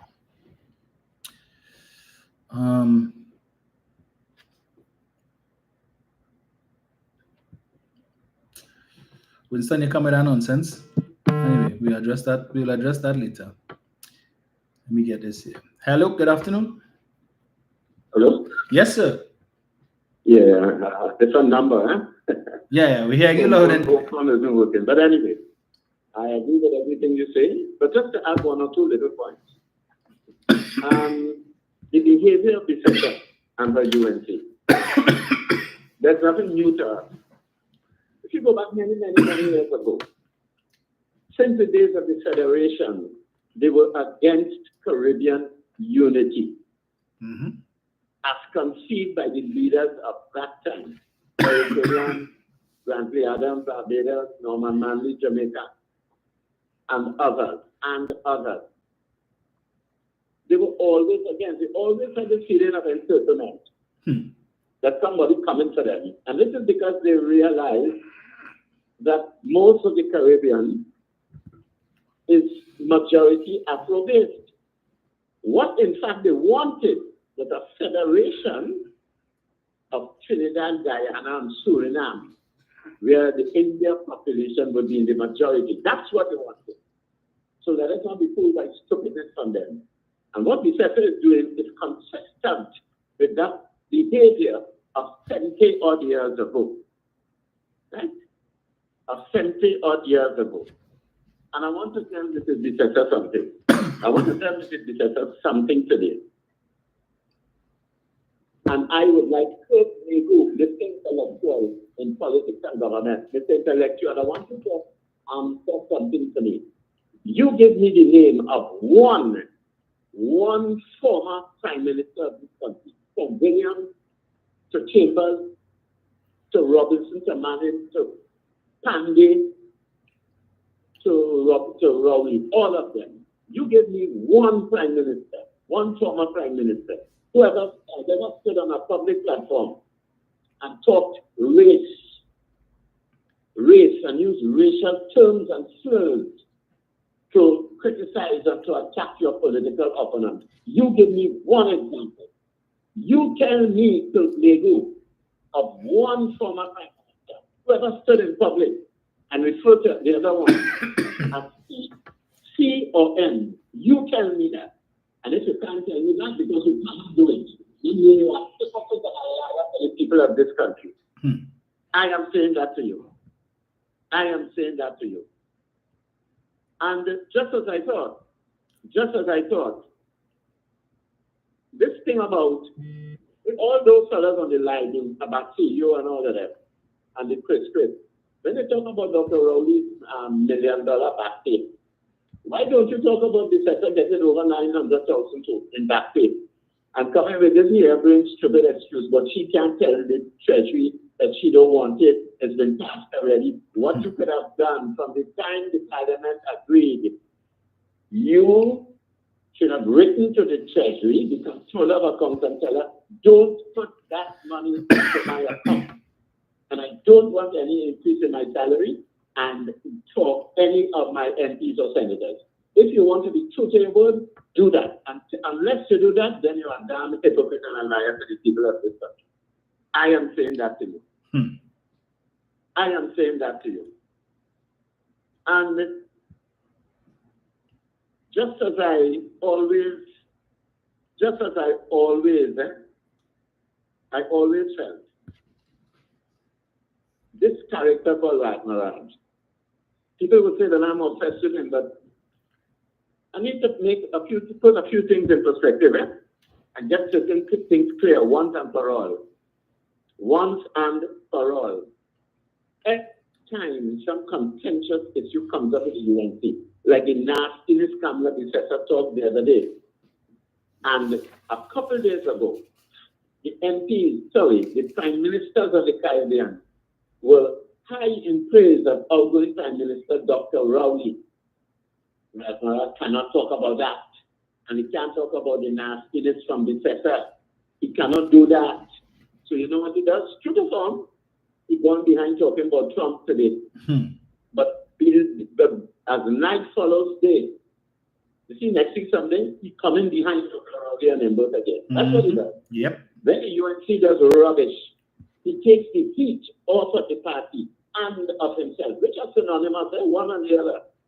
He takes the heat off of the UNC by going international. Because next week he's going behind Rowley again. He's going behind Rowley again. And as a close, let me just say this. It is not a fallacy, it is a fact. I have never come across, only last night I was telling a friend, I have never come across in my whole life any one human being so consumed with hate and hatred as Ralph Maras. I have never, and I'm a senior citizen. I could go back many years, over 50 years. I cannot think of one individual, unless you're a hardened criminal like Boyd Singh or Malik. I cannot think of one individual who is so consumed with hatred for another human being as Ralph Maras. I had never come across somebody like that. What is it? And I am drawn to one single conclusion, the inevitable. The inevitable. And that is that when Dr. Rowley became Prime Minister in 2050, you expected to be called up and given a leadership and a cush parliamentary and cabinet position, and you got nothing. Unlike what went on with mine, where you were given some little end to deal with the arts and theatre and that kind of business. Dr. Rowley gave you nothing. That is why you hate him the way you hate him. Notwithstanding the fact that when we lost in 2010, you were asked by people, Darian Nasser included, but told me that, to come and help me build the party. And you say, no, you have no time for that. But notwithstanding your hubris and your deep conceit, you still felt that you could have demanded a position in Dr. Rowley's cabinet. That is why you hate him so much. I know that. But I want to leave you, Ralph Maras, by telling you one thing, and the listening public. Let's get something clear. Let's get something very clear. It was not Dr. Keith Rowley who put your sister under house arrest. Okay? It was the Malian government. It was the Malian administration. So when you want a big stone, Ralph Maras, get your ducks in a row. That is why I am convinced that in the face of what I just told you, it has to be something very, very personal. And that is the only logical conclusion I could come to. He gave you nothing. Unlike what Manning did, where he gave you a little N in the central bank as a director, you got nothing from Dr. Rowley because you did nothing to help get the party back into power. And that is the genesis of your antipathy towards the man and your hatred for him. Thank you, Mr. Rubin. Thank you, sir. That is what You know, Winston Bachelor, every time I think that there is hope for you, you disappoint me. I'm reading some of your comments and I was like, you know, it's like all of the exchanges that you and I have had when you called me, it's like, I don't know, like you were just pretending because you're coming back with the same nonsense. You've raised some of these issues, it has been debunked, and you're still coming back with foolishness. I see on Facebook, there's someone by the name of Kino Dioraj who is saying Trinidad was one of the most wealthiest countries in the world. Now we planting yam. Really? Where you get that from? Wealthiest countries on the basis of what? Because UNC said so? You know, you all amaze me when I hear nonsense talk about Trinidad was supposed to be like we're supposed to be like Dubai and we're supposed to be like Qatar. Trinidad and Tobago has never produced the kind of oil in quantities that these countries produce. And when we were in our heyday, producing the most amount of oil that we ever produced, the oil prices weren't at $100 a barrel and $80 a barrel. When you like to talk about this oil boom, back then oil prices was $8 and $9 and $10 per barrel. If we were getting the kind of monies that once presented itself back then, maybe you could make that argument. But you all fail to accept and understand that the country's economic circumstance has primarily to do with the fact that oil prices are down, gas prices are down, oil production is down, gas production is down. And this government, more so than any within the recent past, has made the most amount of efforts to try and see how we could increase our oil and gas production. In particular, gas. Because it's not just about the gas, it's the downstream sectors that gas is going to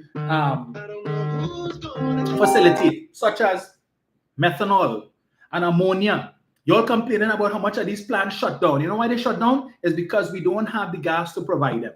And this government has been going above and beyond the call of duty to try and see if we could get gas in the quickest possible time by negotiating with Venezuela so that we could provide the gas to these downstream industries so that these plants could reopen and that they could provide employment. But all you all focus on is the refinery and the refinery and the refinery, failing to accept. And this nonsense about, oh, it's because of the refinery that we go into the forex situation and Petrotrin was a net foreign exchange earner and so on. Rubbish. You all fail to accept that these downstream industries, such as the methanol plants, and the ammonia plants and so on, that have also some of which have had to be mothballed because we do not have the supply of natural gas to give to them to continue operations. But some of them are mothballed with the expectation that when our natural gas situation improves, they could reopen these plants. We were getting forex from them too. That contributed. So when it is that we're not generating the amount of forex, it's not just Petrotrin. The same thing that the refinery, the forex that the refinery was generating from doing what? Selling refined fuels to other CARICOM countries. We are still doing that, albeit now we import it, and then we import it, and then it is that we sell it to them. So that is still taking place. But you're not looking at these downstream plants that have cut back on their output because they're not getting the amount of natural gas that they need, and those that have been mothballed, so that the US dollar taxes that the state would have been generating from these plants, they're no longer getting it because some of them are not in operation. That is what is contributing to the forex situation. But you're so myopic and only focus on the refinery and refinery and refinery. And now that the government is saying that we have a potential buyer for the refinery, the same people who complain about, oh, Rowley shut down the refinery, have an issue with it and trying to put a spoke in the wheel of the sale of the refinery. Look at what Guyana has now done. Guyana 2 years ago was talking about they want to put out an RFP to be able to build a refinery, right? They want a 36,000 or 30,000 barrel per day or barrels of oil per day refinery. They don't want a big refinery like Petrotrin. And the government says we want no part in it. The only thing we will provide is the land, and we will assist in providing the oil to the operators, owners and operators of the refinery. The government is not putting 1 cent into that refinery. They want no shareholding in it. It will be completely private sector because I guess like they saw what happened in Trinidad and they don't want to repeat that. They don't want to have nobody come in and costing the government. They want a pay raise and all of these different things. Leave it to a private operator for them to do that. We will provide land and oil. You know what Guyana has now decided to do instead of that? They are going to send oil to a refinery in the United States to refine the oil and then bring it back to Guyana and sell it to the Guyanese domestic market and sell some of it to CARICOM, right? Up to now. So rather than the focus now on them building a refinery, they realize, well, there's a refinery already up and running in the US with spare capacity. We could just send the oil there and let them refine it, and then we just bring it back to Guyana and we sell it and we're good with that. If it is the refining business is so great, why are they rushing to build a refinery? Right? And this is the thing that upsets me. Common sense. You all only focus as if it's Petrotrin and Petrotrin and Petrotrin and the refinery. The government is saying we want to negotiate with Venezuela. Venezuela has 200 trillion cubic feet of gas that are just sitting under the sea, just there chilling, waiting for somebody to come and plant the infrastructure to bring it to the surface to be able to sell it. Venezuela is flaring millions of trillions of cubic feet of gas per day, or millions of cubic feet of gas per day that we could use because they don't have the infrastructure in place to be able to monetize it. And Trinidad is saying, well, all that wasting, we have the infrastructure here, we have the companies here that willing to monetize. Let us talk. Instead of you wasting it, let it come here. It could benefit us, it will benefit you. But all you're happy to hear every time something published about the US and Donald Trump that could scuttle Dragon Gas and scuttle Lauren and any of the other gas deals, you're happy about that. And figure that when Prasad Bisesa, should she come back into office, oh, everything will be hunky-dory and we will be back to the 2010, 2015 days when everything was good and everything was running. And oh, Rowley did mash up the economy. What utter rubbish. There is more money in the Heritage and Stabilization Fund today than what they met when they came into office in 2015. Even with all of the withdrawals, there is still more money in the fund today than Kamala Prasad Bisesa left. And if you go on the central bank website and you look at what the country's foreign reserves were when Prasad Bisasa came in 2010, as opposed to where she left it when she demitted office in 2015, you will see that the majority of what she left was what she inherited from Patrick Manning. She added less than 1 billion to the country's foreign reserves. So when you all want to pat her on the back and say, good job, because she left 10 million and 11 billion, it wasn't that. It was 9 point something, it was less than 10. Go on, it's on the central bank website, right? She came in and it was just over 9 billion. And when she left, it was 9.9 something, just under 10. So she didn't make any significant contribution to the country's foreign reserves. Mr. Manning did that. What she left is what she inherited for most part. But you all want to give her credit. I know yes, and the stabilization. Some of you all who support that party talking the most nonsense I have ever heard. The Heritage and Stabilization Fund was 100 million and 13 billion and how much billion? I'm like, where you all get these figures from? You know, how many times I have had to go and copy and share the 2015 report into the Heritage and Stabilization Fund for these people, and I specify which page to save them the trouble of going through, and then they find it boring to read. So I specify page 13. Take a read and you will see it right there. 5.6 billion or so is what Prasad Bisasa left in the Heritage and Stabilization Fund.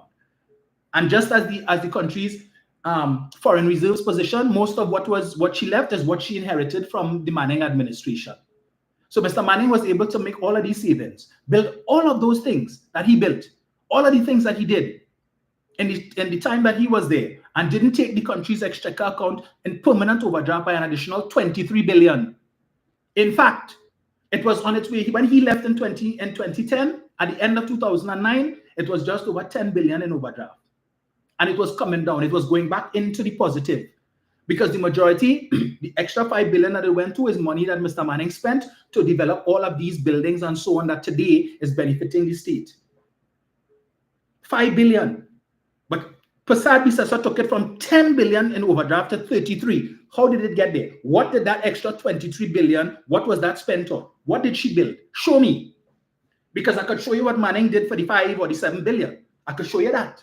Show me what Prasad Bisasa built for 23 billion, separate and apart from the 16 that she took from NGC, separate and apart from all the monies that she was getting from the oil sector and the energy sector, where she could boast that her government had the highest energy revenues in the country's history. So you squander all of that. You squander all of that and then still went and put the exchequer account into additional 23 billion in overdraft. But coming to tell you, put me back in office and I'm going to cut corporate tax in half from 35 to 18%. She's going to do that, but not telling you how she's going to replace those revenues. So when I see people like Winston talking rubbish about, oh, the PNM is about getting the rich richer, who is going to get the rich richer, Winston, when it is that you cut corporation tax in half from what it is now? Who is going to get richer? Who owns the majority of businesses? The same nonsense you're talking about the African people as slaves to the East Indian community and all kind of dotishness. And that Rowley administration did nothing for the Africans. I have spoken here ad nauseum about all the programs that the government has to help people to become business owners. 1,000 entrepreneurs by 2025, which is where we are now. That the government is giving you a grant to start your business. They're giving you the training and the technical assistance, whatever you need. You have a business idea, come. We will refine it for you. We will help you to start your business and we will help you to run the business until you can do it for yourself. But you come in to talk dotishness about, oh, they ain't doing nothing for the African people.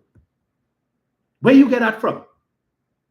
The East Port of Spain Business, Port of Spain Development Company, separate and apart from what the ministry is doing, the Ministry of Youth Development and National Service is doing, they set aside $3 million to be able to provide grants, not a loan, a grant, so you don't pay it back, to small business owners or aspiring entrepreneurs in East Port of Spain.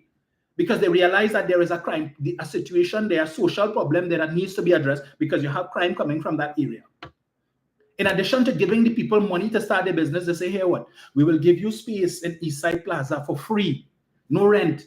And some people who are there already and want to expand their business, you will get a reduced rent, trying to help. When Mr. Hines spoke about the agriculture program, when he spoke for Dr. Rowley a couple of years ago at the Emancipation procession, and he gave the feature just because Dr. Rowley had COVID. And he spoke about this particular program where they were giving out lands for agricultural purposes, and the government was concerned, disappointed when they looked through the names of the persons who were applying, that they noticed that there was a dearth or a shortage of persons of African names. And the UNC jumped on that to talk about, they're discriminating and giving out lands. So that's how they just distribute land. They're looking to give out to African people and discriminate against the rest of people. Everything that this administration has done, and the Manning administration did to help persons of African descent, what did the UNC do? They used lackeys like Ravi Balgobin Maharaj to run to the Equal Opportunities Commission and the courthouse to say that the government practicing discrimination. And the court found in their favor, and then all of these programs had to be stopped. But people like Winston wouldn't come and talk that nonsense. He wouldn't come and talk that, but talking rubbish here and foolishness about the government and doing nothing for persons of African descent.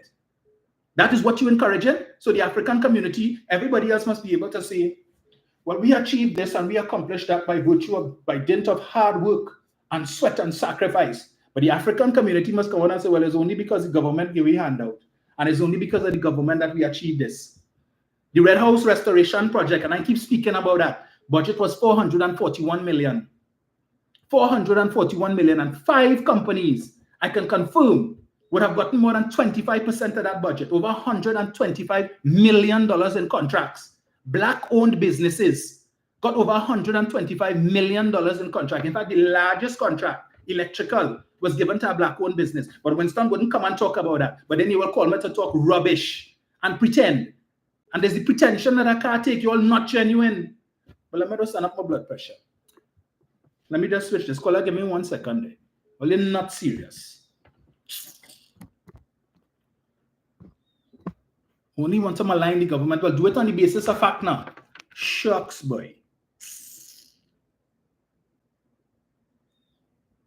Is the dishonesty that I can't take, you know?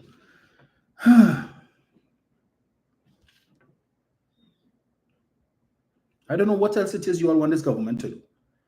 Short of maybe just come and say, here, well, let us come and line up outside the Treasury building, and we will just hand all your money. Come. That's probably what you all want. Just fix this thing here.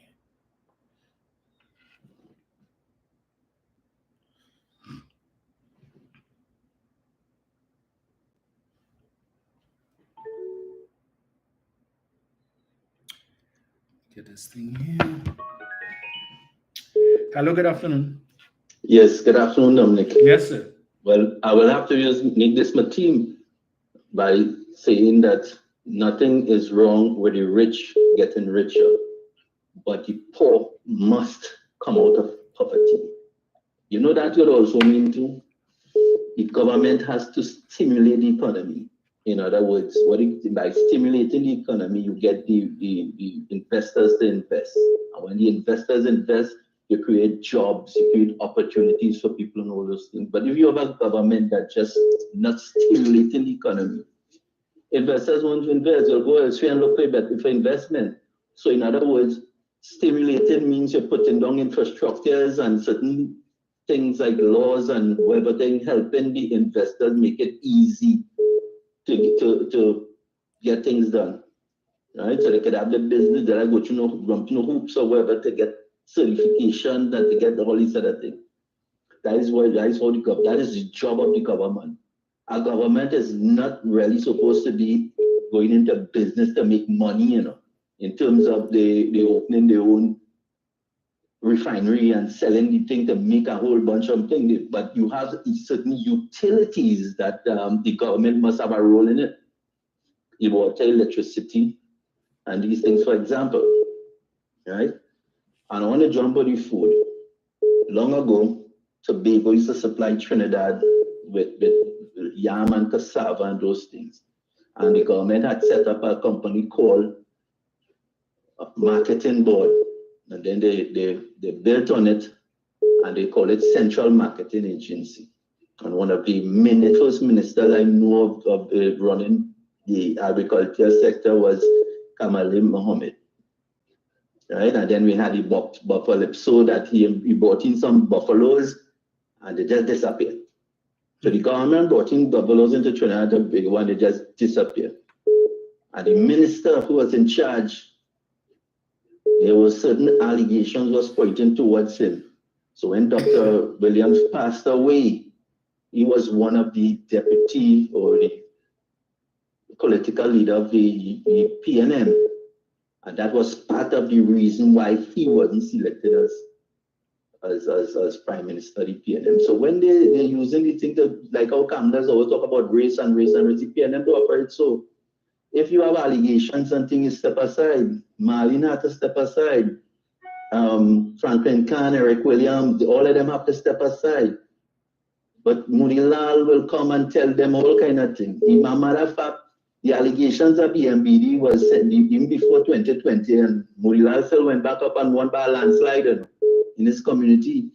Even as he put up this nasty banner on his office saying, I get trained from Dr. Rowley. That's part of his political campaign. And people tend to forget. And I said so on Facebook that all this rubbish that Murilal is telling us, that could have done a long time putting your witness statement, but you took 7 years and lose it in all the courts. And then to say they are not new and all kind of nonsense. But obviously they won't just come out to throw everything there because they're waiting on the trial. They have information that he don't know where they have on them, so he fishing. So when it reaches the trial, EMBD will bring forward their information and you will defend what they bring forward. In other words, what they would not do is a lawsuit. It's not a criminal thing, but I don't think that he may be sub judice, that what he said on the platform. But what they wouldn't do is throw everything anything there because he will sell it. That has to be information that EMBD has to be put forward before the court and when he's answering it. But to put forward certain thing you think, but Murilal is telling us that they think and they twist back so on they're going back and we think and I answer it in 2024 and this matter going on 7 years ago, you can do that? Who are you trying to fool? But then again, the UNC, I don't know, they're not listening and I keep saying that Kamala Prasad, the assessor, she needs to be removed because I think she needs to get medical help. And I think that the only way that the certain people in the UNC can get her to move is that they have to put before the party with evidence of her mental health. She could be, mental thing, because the kind of things this Kamala Prasad says are saying, I am so shocked that if she becomes Prime Minister of Trinidad and Tobago, she will have the opportunity to be the chair of CARICOM. And she's against CARICOM. She's warring with CARICOM. How she's going to operate with CARICOM? And I keep asking that, if you are getting one like that, the other countries, you already make war with the people, not just the government of Jamaica, the people, because I was in Jamaica the time too. I had flown to Jamaica and they really was boycotting the Trinidad and Tobago products. And they don't understand the amount of product. When you go into the stores, there's a high-low in Jamaica. But when you go inside the thing, you see all Trinidad manufacturing Trinidad and Tobago, manufacturing. And you know what that is all about? Because CARICOM has an agreement that they support one another for before they import the food, because Miami is close to Jamaica. The Jamaican businessmen can buy a lot of foods from Ghana, from United States. And then again, the thing about the yam that they're making this big set of fuss about is that we have to start to prepare for the future to start feeding ourselves, wean ourselves out of the foreign foods and start to grow what we own, because things are not getting better. The price of eggs are raised in the United States, Canada, foods, eggs and the canned foods, a lot of things we're raising. And the Canadians and them are saying, because I have some Canadian friends, and they are telling me that the price going up and the packaging getting smaller. They're saying the things are getting real hard in Canada to feed themselves.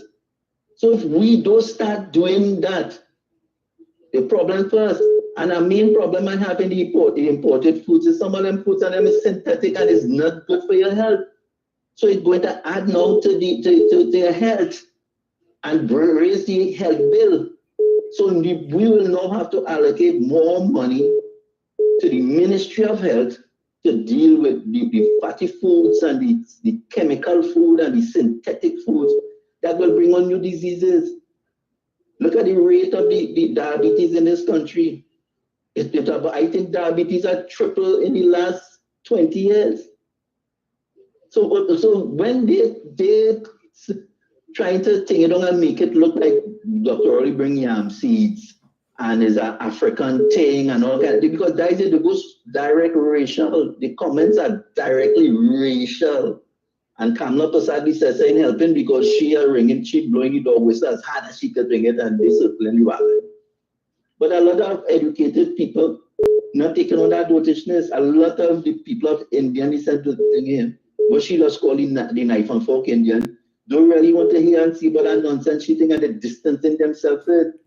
Even the Mahasabha already distancing themselves from Kamala Prasad, Sassan Murilal and them. Thank you very much. Thank you, sir.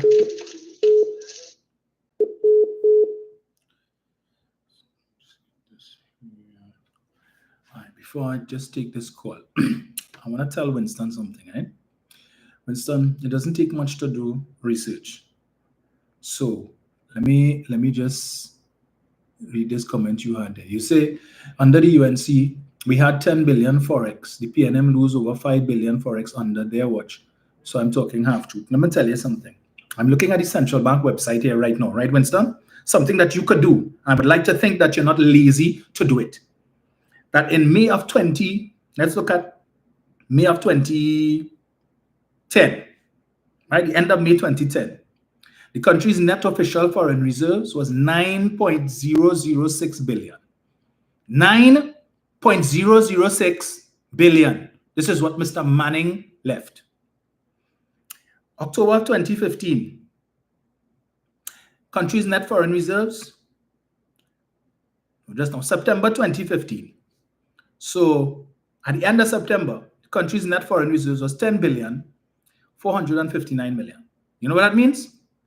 It means that when Prasad Bisasa came in, it was just over 9 billion. When she left, it was 10.45. So let's say she added, in that 5 years, 1.45 billion. And even in the face of that, in 2014, the Chamber of Commerce had to write and send out a press release complaining about the challenges that they were facing for foreign exchange, right? They weren't able to pay their suppliers, that they were struggling. Businesses that fell under the Chamber and other businesses were struggling to get foreign exchange, to be able to pay for their goods and the like. So much so that there was one particular supplier from the United States who couldn't understand how it is that the businesses in Trinidad and Tobago couldn't get US to pay their bills. Because apparently whatever it is he was supplying, he had a few clients from Trinidad and Tobago. So he decided to come to Trinidad for himself. I'll find the article and I'll read it for you on Tuesday. He came to Trinidad for himself to investigate, to see if it is what is really going on here. The Chamber of Commerce had arranged a meeting with the Minister of Finance, the $11.625 million man, something that you all don't like to talk about because Dr. Oli never had to pay anybody in his cabinet $11.625 million to leave their job to become a minister.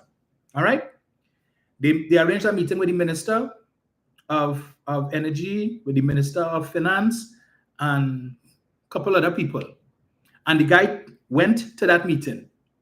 And after the meeting, he was interviewed by the media, and he told them, based on what he is hearing, the solutions put forward by the government is not going to fix the problem. It makes no sense. Because all it's simply going to do is to deal with the backlog, but the problem is going to continue. In 2014, foreign reserves over 10 billion. The UNC preferred to have the reserves sit down there. It's just there so we could boast, yeah, we have reserves, we have 11 months of import cover, and it's going up 12 months of import cover.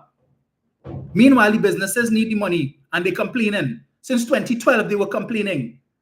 The country's foreign reserve just sit down there when the government could have taken from that, sell to the commercial banks so that they could provide it to the business community so that they could take care of their needs. But their focus was on building it so we could boast of how many months import cover.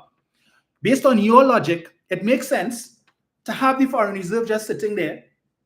The business community needs it because the normal sources from which you would normally get forex, which is from the taxes and royalties that the energy companies would have been paying. And as I mentioned to you, some of the companies that were in operation between 2010 to 2015, when we were producing 4.2 and 4.3 billion cubic feet of gas per day, today we are down to 2.5, Winston, almost 2 billion cubic feet less per day. So you know that would have an impact. What would you suggest? What is your solution for the government to treat with that shortage? Because the UNC was fortunate between 2010 to 2015 that production of natural gas was at 4.2, 4.3 billion scf. Today, it is down to 2.5 because we are a mature province and our natural gas from the existing fields is not what it used to be. So we need to find new gas. The government has two options. You can either provide incentives to the energy companies for them to come and drill and look for gas and hope you find it, look for oil and hope you find it. Or we could try and negotiate with Venezuela where we know where the gas is. And all we need to do is to set up the infrastructure. We don't need to go and look. We don't have to go and drill and keep our fingers crossed. It is there. We know where it is.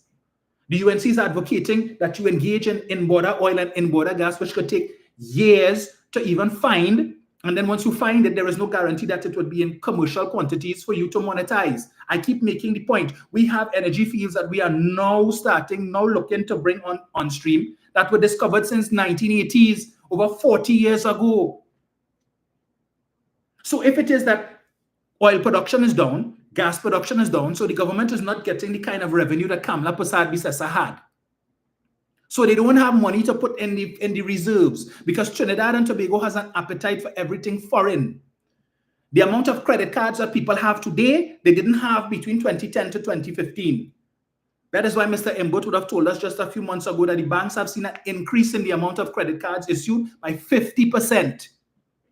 50%, Winston. So there are more people buying stuff online because they're telling you the companies in Trinidad and the businesses selling the stuff too expensive. It's cheaper even with the 7% online tax and the fees that you pay. It's still costing you less than if it is that you were to buy it locally. So everybody going to the banks and getting credit cards, and now they're shopping on Amazon and Alibaba and Temu and Shein and all of these different things and bringing stuff in because they're shopping more and spending more money in US. Because when they swipe their cards, or if it is that they put in their card information and buy stuff online, they couldn't care where the hell the bank getting money from to settle that. All they know, they have a credit card and the bank has given them a limit and they're using it and they will pay in TT dollars. But the bank has to find the US dollars now to satisfy these remittances. And the energy companies are not selling as much foreign exchange to the banks as they were selling between 2010 to 2015. Let us add to that the fact that the UNC, who you praising, gave all of these sweetheart concessions to the energy companies to encourage them to come and drill more and to try and find more oil and gas. And if it is that they get dry holes, that they could write off the money that they spent on these things against the taxes and royalties that they have to pay. So the UNC put things in place, which means that the amount of revenue that this administration should have been collecting, they're collecting less than what the UNC was collecting. So if you're collecting less revenue, you have less money to save in the reserves. If the businesses are complaining they need the foreign exchange, are you saying that the government should have preserved and say, well, all right, we want to keep it at 10 billion. So let's just leave it there. The companies need it. The citizens need it. But no, we just want to boast that we have the highest forex reserves. So leave it there. Don't bother to distribute it. So what is the point of having forex reserves? What is the point? Just to bill it up and say you have it? That is like somebody who has a bank account and they're saving money and they have money in their savings, but the light bill and pay, TNT come and disconnect, WASA come and disconnect, the cable disconnect, but rather than take money from your savings to pay your bills, no, I just love going to the ATM and sticking my card in the machine and seeing that I have $100,000 on the balance, rather than take the money to pay the bills. That is what you all are advocating. That is why the country's foreign reserves fell, because of the insatiable appetite of Trinidadians for everything foreign. And the government has to, because they're not getting as much forex from the energy companies, they now have to take it from the country's foreign reserves to be able to sell to the commercial banks so they could satisfy at least some of the demand. This is why the government is saying we need to get the Dragon gas. We need to get Lauren Manatee. We need Coquina Mannequin and Calypso and Ruby. So when we could get all of this gas, all of the downstream manufacturers, the ammonia and the methanol and all of them, all of the plants that are mothballed, we will now be able to provide them with the natural gas that they need so that these plants can come back on stream, make money, and that is more taxes and royalties for the government, and then the country's forex flows will increase, and we can once again increase the country's foreign reserves. Why is that so difficult for you all to understand? What is the UNC offering? What is their solution to the problem? Kamala has a magic wand that she's just going to wave it, and all of a sudden the foreign exchange is going to increase. It's going to go back to 10 billion, or the country's natural gas supply is just going to increase just so. She has already created a situation where it would be very difficult for her to negotiate with Nicolas Maduro. And now she seems intent on alienating even our CARICOM colleagues. So all this nonsense that you're talking about here, Winston, ain't making no sense. But anyway. Hello, good afternoon. Mr. Romain. Yes, sir. And all the members of Pastor One is looking on. Don't let these people, as you said, raise your blood pressure. You have a campaign, and so on. Indeed. There are contributions to be made in the House in due course.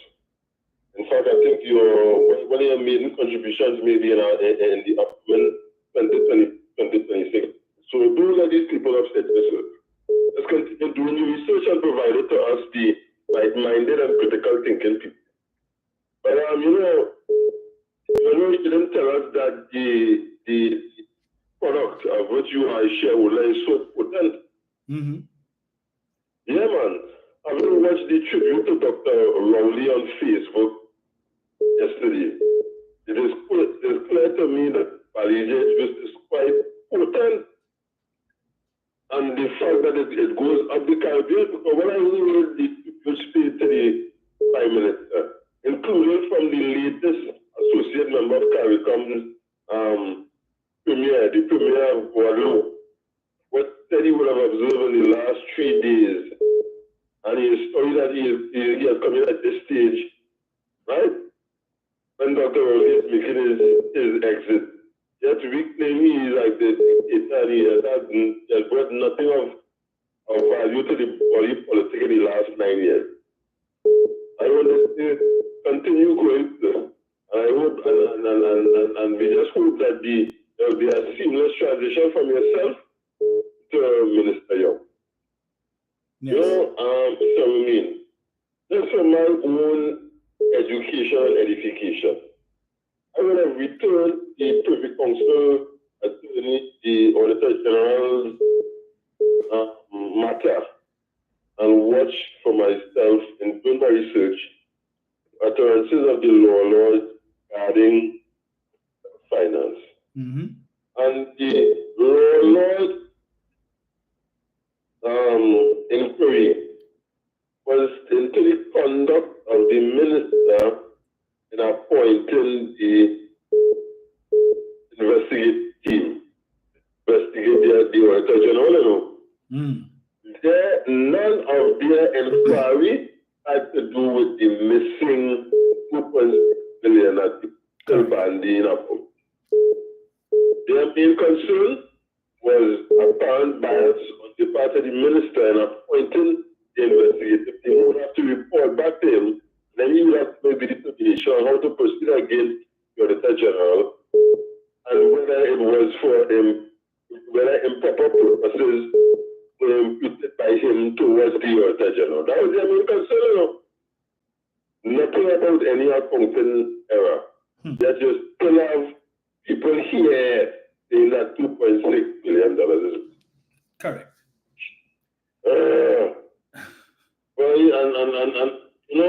And people accuse me of being a sycophant and I try to point out that to them. So when the money going to take, the money is not missing. The people explain that it was because of the novelty of the electronic check clearing system that caused the alleged missing sums. And that start from the central bank and the Auditor General's department showing her where the different justice work. Right? And submitted the correct reports to be audited from the Ministry of Finance, which she refused to. I maintain, however, that what has been done is under Section 116, 170 of the Constitution.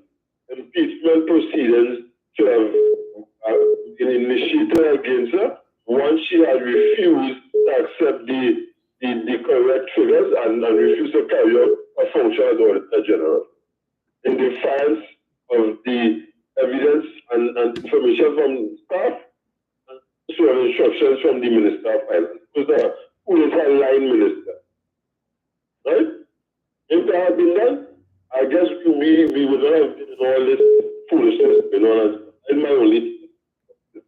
I want to say congrats to the members of the people who will be taking on Montano next Sunday. And it's good to see that the aunt and nephew of Mrs. Parks, Ujo, and Elon France are in the finals together.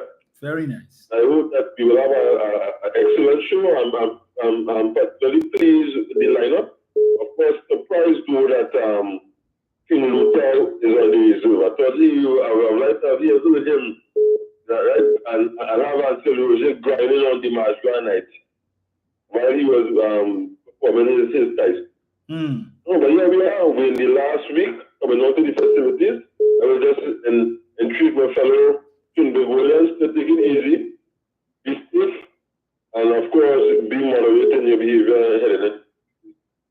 Thanks a lot again, School, for the excellent education and information. Thank you, sir. But please, you have a campaign to run and manage and win. Yes. Don't let these naysayers and necromancers upset the apple cart.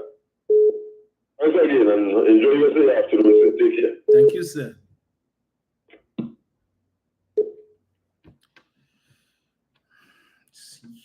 Here, so let me just see here. Right, so the finalists who will be performing on Carnival Sunday at the Marshgrave, coming up against reigning monarch Marshall Montano, in no particular order, Akhenaton Lewis, better known as Young Brother, Anne-Marie Parks Kojo, Twiggy, Anthony Lafleur, Squeezy Ranking, Dwayne Tazaya O'Connor, Helan Francis, Karina Shea, Kurt Allen, Roderick Gordon, Roslyn Reed Hayes, Samraj Diamongol, better known as Ricky Jai, Terry Lyons, and in reserve we have Morel Peters, King Luther, singing Comrade Roger. Right, so those are the 11 who will be coming up against Marshall Montano next Sunday as they compete for the crown. Right, so we'll see how that goes. Eric. Good afternoon to you, Mr. Romy. Good afternoon, callers, listeners. Yes, sir. Another segment, fast one thing. Now, I think in that finalist, one position be there, but nevertheless, the judges had the final say. Now, all what you would have discussed in the last 2 hours plus there, right? The UNC in this country, the opposition headed by a failure leader, right? Who continuously spew racial discourse in this country to create division and discrimination, right? Now, all what you said there, Dominic, you feel that the trolls on the line online and the UNC trolls don't know that? Of course they know that. They just don't want the people's national movement to carry on or carry out that initiative. They want the UNC to have a say that they do develop the country. So by you saying them thing, they know we don't want the PNM to look good. We want to continuously put in problems. But you see, what they don't realize, every time they do something like that, right? They are not tarnishing the party, they are tarnishing the country and its population of 1.5 million of us, inclusive of their base. And it's that they don't understand. But you see, when they want to play politics with everything in the country and not to deal with the real issues and the development, and this is the reason why the country is in this dilemma, because the UNC is continuously spewing hate, divisive, and racial tactics in this country, hindering the development. Because all they see is party. But then again, the godly leaders said it, party before country, or otherwise go to hell. You understand? And this racial rant hasn't started now. This started since 2015, when the UNC partnership would have lost election, and it continued for 10 years. Ole started opposition for 10 years, and Ole had a plan. God forbid that Ole would have returned to government this time around. Ole have nothing in place for this country. The reason why the opposition leader is behaving in this particular weird manner, she's trying to call home her so-called base, who felt disenchanted in the way, or she would have brought in Philip Alexander and Ansel Roger. Now, mind you, Dominic, all these people who vying to be an alternative, right, to the population or the electorate, right? All of them there have an agenda. All of them there has an interest, and all of them there is self-serving kleptocratics. Them not about the country, them not about the betterment of the citizens. Kamala would have put them there to continue what they left off in 2015. She wanted to put 20 the last 15 years. Now is the opportunity to come and thief this time around. That is why she behaving how she behaving, because she want the population to put them there to continue where they left off in 2015. You understand? And we as people in this country who costing the PNM, who making us a bacchanal and confusion, I say the government is doing nothing for the last 10 years, and the government this, and the government didn't care about the poor and the thing. Look how much opportunities it had out there, and it still have to enlighten the development of you as a citizen, to you and to develop your community, to develop your country. But no, they want to sit down on the block. They want to sit down, they're expecting the government or the MP to come and get them a check in their hand every month, every fortnight, or every week. Right? So I must sit down and the government must come and give me something in my hand, rather than I getting up on a morning and go out there and get a task or job done.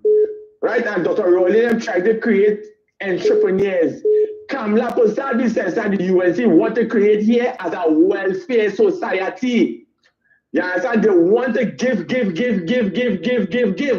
That is why most of them in the shows and the so-called activists and them crying out, they ain't get nothing and they ain't get nothing. They're suffering from, as what you rightfully say, Dominic, they're suffering from didn't get. You understand? They're suffering from didn't get. So right now, let me cost the PNM, let me cost the government, let me cost, so we'll put back Kamala and we'll get a little contract. We got a little type of contract here, a little something there, and why them get a little something? The Kamala and she goons and them thieving hundreds of millions of dollars to enrich themselves and the people who look like them. You understand? It's not about no race here. Kamala Postabi says that the UNC from St. Baddest Sagamaraj days come straight down to 2025. That party needs to purge itself from the racial and the Hinduism in that party. And until that that party will always be how it is. You understand? That is not a national party. That is a Indian-based, Hindu-based party. right? Now, I ain't saying all East Indians are like that. But those who are the caste system thinking behave just like how Kamla behaving. As they are the trolls on them on social media, they continuously with that kind of nasty and vindictive and divisive behavior. Look, yesterday or Friday, when Dr. Raleigh, when it was with the CARICOM government, all the leaders in CARICOM, right, had a lot to say about Dr. Rowley and his remarkable success over the years, right? Every one of them. But no, you see, in Trinidad, Dr. Rowley is the worst thing. But put Kamla there, she's a queen goddess, she's the Maharani, she's the queen, she's Queen Lakshmi.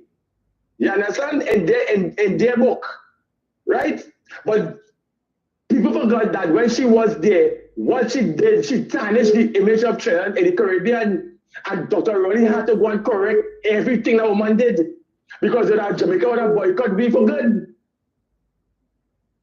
Right? You could be as a prime minister, I would stand up in a thing and say, Trinidad and Tobago is not an ATM machine. Who the hell will say something like that? If something happens to us today or tomorrow, the same CARICOM countries is going to render assistance to Trinidad and Tobago. And like I said, Trinidad and Tobago, that's like what Fanny and them trying to push in Tobago. You understand? We have to understand the reality. The TPP is a branch of the UNC. We all know that.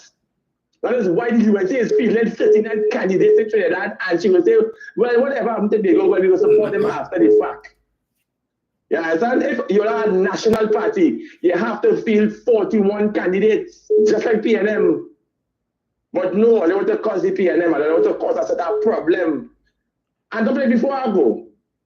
You know, it's this so-called pariah divers group, right? I don't know the pariah divers group became a political group now, because I read in here that the lone survivor from the pariah divers tragedy in 2022, Christopher Bujang, said that he is calling on the population to vote against Energy Minister Stuart Young and the PNM this year's general election. He repeated the UNC's criticism of the PNM's 9-year tenure in government. Bujang also stated, for me, it is simple. The code is yellow. So they're using this pariah divers strategy 3 years ago as a means of a political banter. And you remember the councillor for Cuba, West Estonia, one of his wives, who was up in arms and crying, oh, this, that, the other. Today, she is now, she's a councillor in the UNC. Yeah. Right? Vanessa Kusi. Okay. But you see, you see, and this is what the UNC continuously do. They will talk about screening process. To be a member of the UNC or a candidate in the UNC screening, you have to be able to hold corruption secrets for the UNC. You have to be involved in criminal activities in the UNC. You have to be involved in human trafficking, involved in all sorts of illicit behaviors to be part of the UNC. You understand? Drink, party, get drunk, and you go screen after. That is UNC screening for you. Yeah, so they don't have a problem with the PNM. But with that being said and done, people, Carnival will soon done and Carnival will soon be over. And when the Carnival season over, it's no self, it's temporary, it go take place. So let me stay focused and let us get the ball rolling. Dominic, good program, Dr. Listening. Thank you, sir. Hello, good afternoon. Leave it there. What's going on? I am good. Look at boy. Since good evening, I'd like to be a call. Dominic, Thursday gone, I was calling, but you take my call, but I vex. You see my boy. Because I told you how. I was going to tell you what it is Stuart Young did earlier. Like if only you don't care, but I will still tell you. Dominic, when Stuart Young was the Minister of National Security, around that time, there was a lot of shooting and killing on the island. Seo Cheong hired 4 security companies. He what? He hired 4 security companies. He put them to work in certain areas. They started to work 2 days. When the UNC get to find out and they started jamming, Seo Cheong run on national television. Dominic, Seo Cheong run on national television and tell all you, we pull back the contract,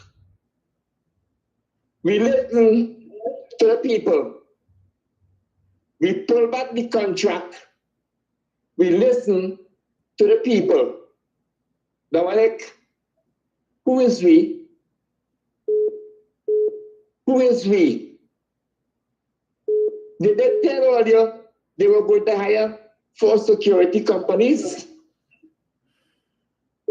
Did they tell all you in which areas they were going to put them to work? Did they tell all you who were they protecting? Dominic, who were they protecting? Not all you. According to Dr. Rowley, who live, who dead. Like if they care about all you. Dominic, I will leave it there for now. Thank you.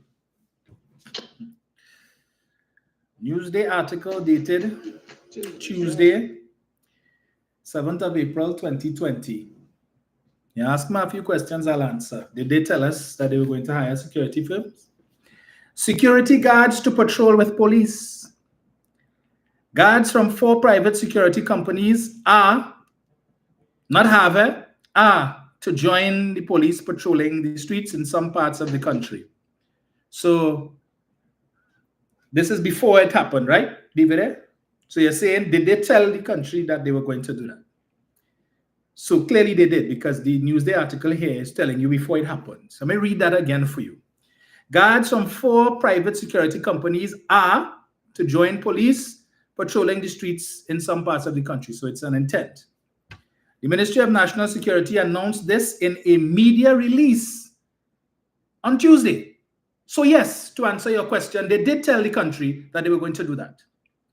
It said, Allied Security, this is the media release that said this, Amalgamated Security Services, Innovative Security Technologies, and Protective Agencies Limited will be used to maintain a presence in communities to be chosen by the ministry. Here it is. You said when the UNC got wind of it that Mr. Young come on TV and said they're pulling it back. These same 4 companies were used as part of the Community Comfort Patrol policy in 2014 and are expected to use the same framework and guidelines this time. Who created Community Comfort Patrol? You heard the year 2014. Who was in government? Who was the prime minister? Under these rules, the security guards are not mandated to engage directly with those suspected of being criminals. The initiative will last from April 6th to May 5th. 1 month. 1 month. Leave it there. That date is 5 days after the date given by the government for the end of the extended stay-at-home rules. In 2014, 250 Comfort Patrol officers were used in 15 residential areas. The program was started to patrol areas in North Trinidad from Carinash to Santa Rosa and was to be expanded to Chaguanas, and in South Trinidad, Pleasantville, Union Hall, and Golconda. I hope that answers your question. Leave it there. Brian. Good afternoon to your listeners and callers. Greetings, sir. And Dominic, this is the problem we have with this government, the anti-PNM people. They give you half of the story. And in that last caller case, they give you a quarter of the story. And the rest, is propaganda to give an impression that something wrong was being done. They don't give you the entire story. You understand? And once they know I've been up with a fact, check them immediately like you do. They will leave people thinking the wrong thing. But that is what people like that last caller comes on and does all the time. He don't come on other stations which are more pro-UNC. He doesn't. But on your station, he comes on to talk that diatribe we just talked and say he go leave it there. You know why? Because he believes he has been successful in giving a little piece of the information, the propaganda to follow it. And then he say, I have an aha moment for me. So those who think like him will say, you see what the PNM was doing? But he gives a piece of the story. This is the problem we have with the UNC followers and the UNC. They give you a piece of the story, they develop it how they want, spread more propaganda on it to confuse and influence people of this country, especially their followers. But Dominic, you know what is amazing?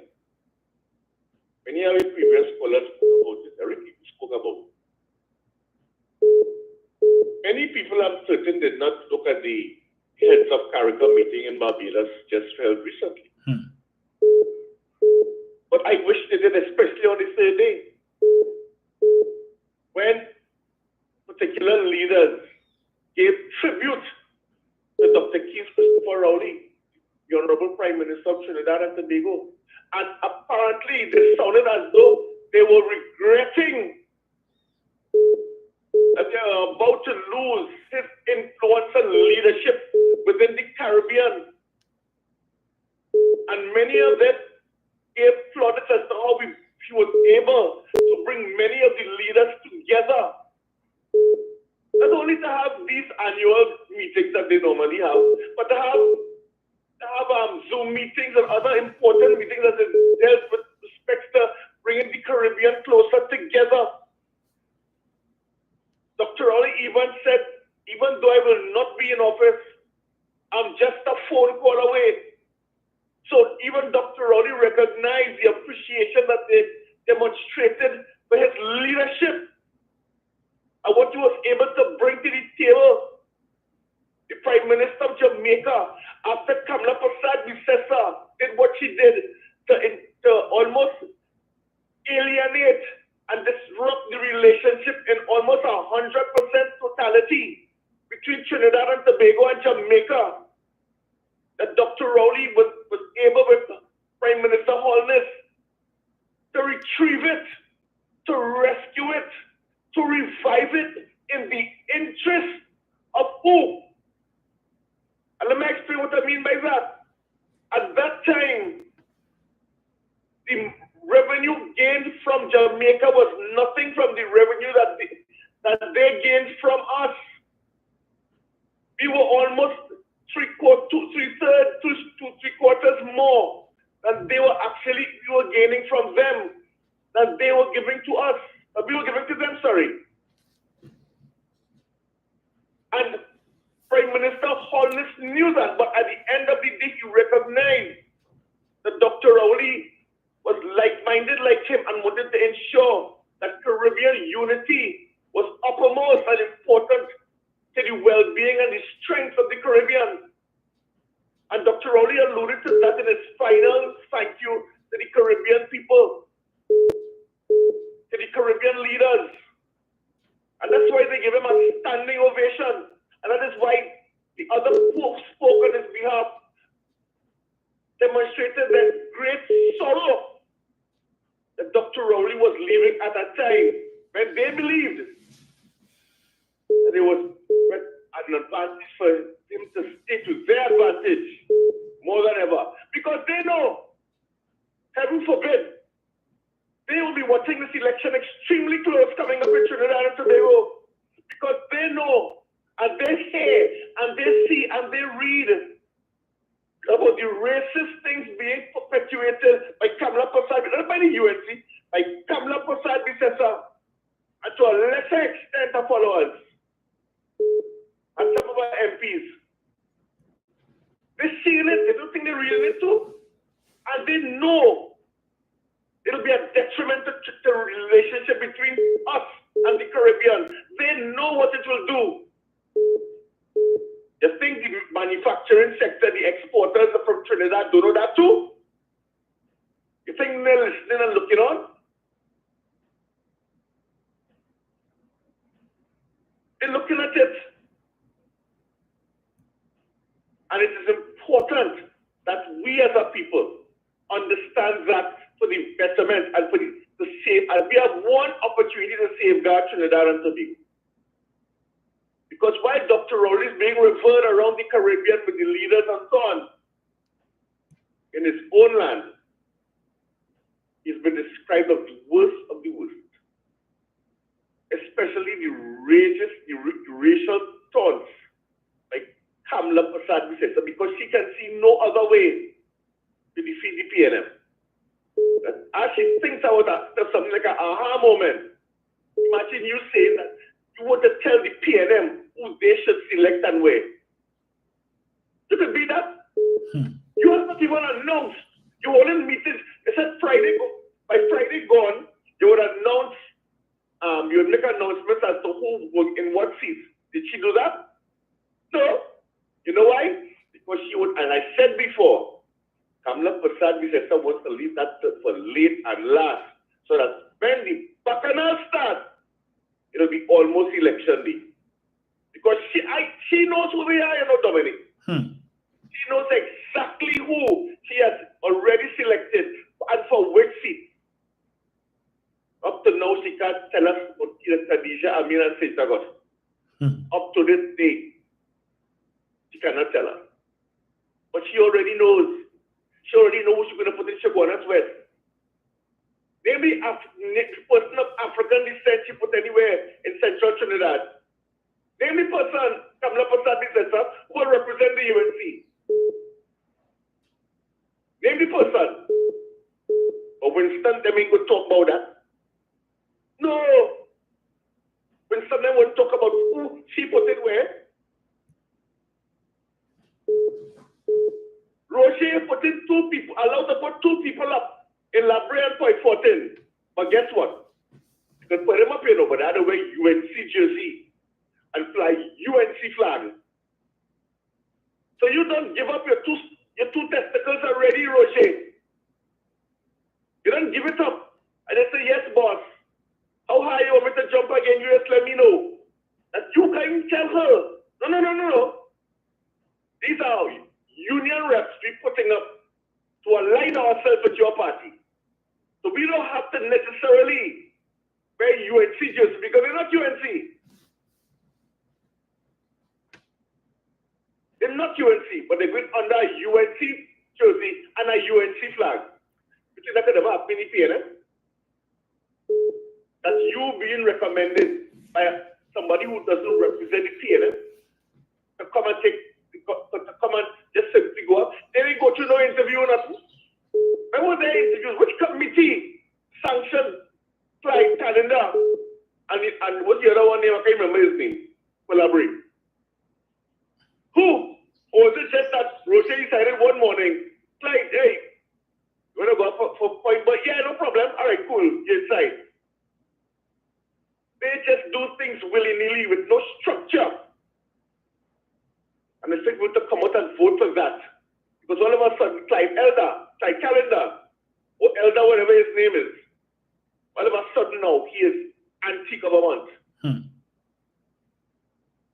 He's anti-government. So you can see when these people have vendettas in their mind and their thoughts and their thinking, it will eventually come out. What in the dark will come to light. There's nothing about doing anything for the people.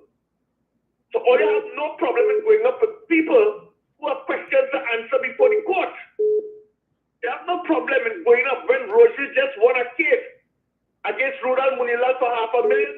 You have no problem with joining up with them. That's okay. But if I was a PNM person, I would not hear the end of it. How sad and disappointing for you fellas. Well, I want to see who Philip Edward Alexander going to put up in Diego Martin. Because all you're only getting stronghold PNM seats. I'm not going to talk about that. Tushela Prasad Bisesa Pushwati don't talk about that. But I want to ask all you, which person of African descent going up in central Trinidad? Which person of African descent going up for St. Augustine? Which person of African descent going up for Naparima? We will wait and we will see. It is a crying shame. Dominic, I too looked on at this young Christopher Budram, what he had to say. Because he didn't say he read out something that maybe somebody must have given him to read. And this entire thing has gone where? Political. And there you had Prakash Ramada getting on the same podium to talk about how much money that they felt that the people should have been paid, and if should go to court, it's how much more they'll be asking for, and so on and so on. Politicizing the deaths of these young men. Even the lady who's now the councillor, as you rightly said, you gave her name just now. Vanessa Kusi. For a long time. So look at where they're carrying this. If Dr. Rowley were to come out and talk about it in that manner, where do you think people will be saying? It's George Young was supposed to come out and talk about it in that manner. You know what I'm saying? Look at me, how they're carrying this, how you don't care about those families and those people. You know what they don't talk about? One of the person's sons who had drowned was in the pipeline. The father before the court too. But they don't talk about he.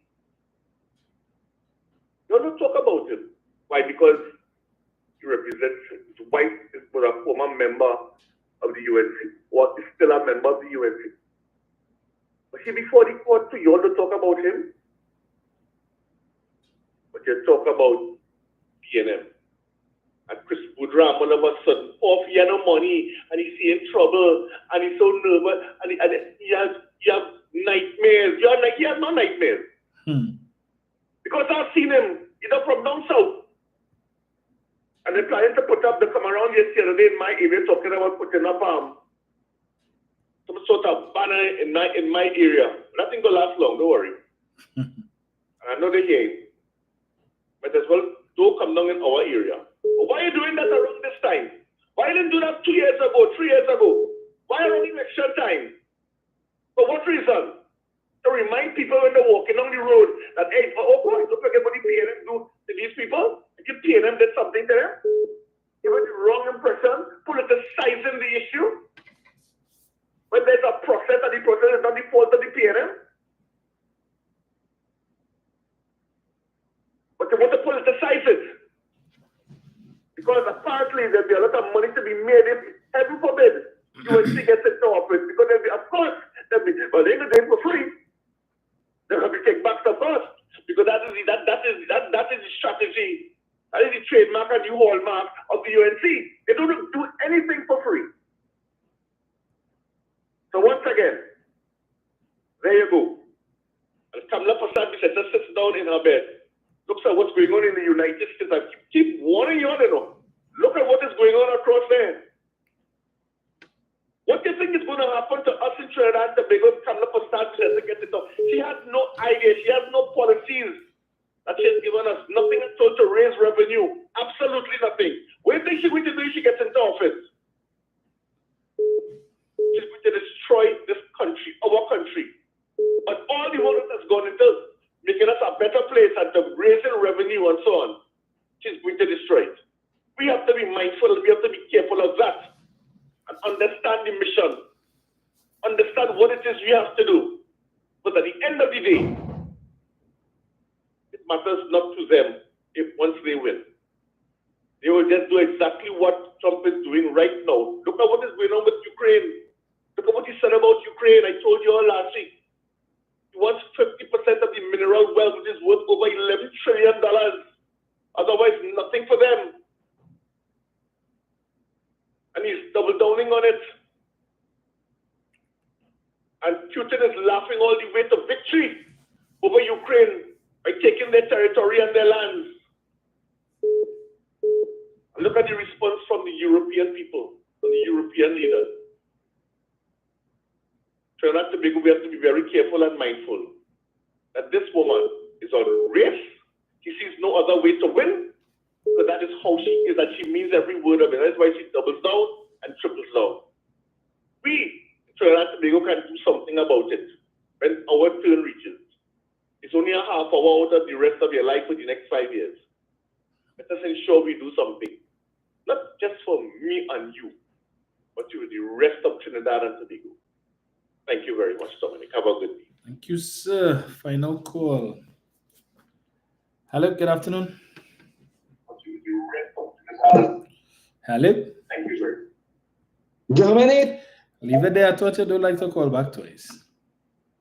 I told you how Stuart Young said, we pull back the contract. We listen to the people. Dominic, who is we? I reminded why they pull back the contract. I will listen up the year and I will leave it there. Thank you so much. It shouldn't be difficult to figure out who he is. All right.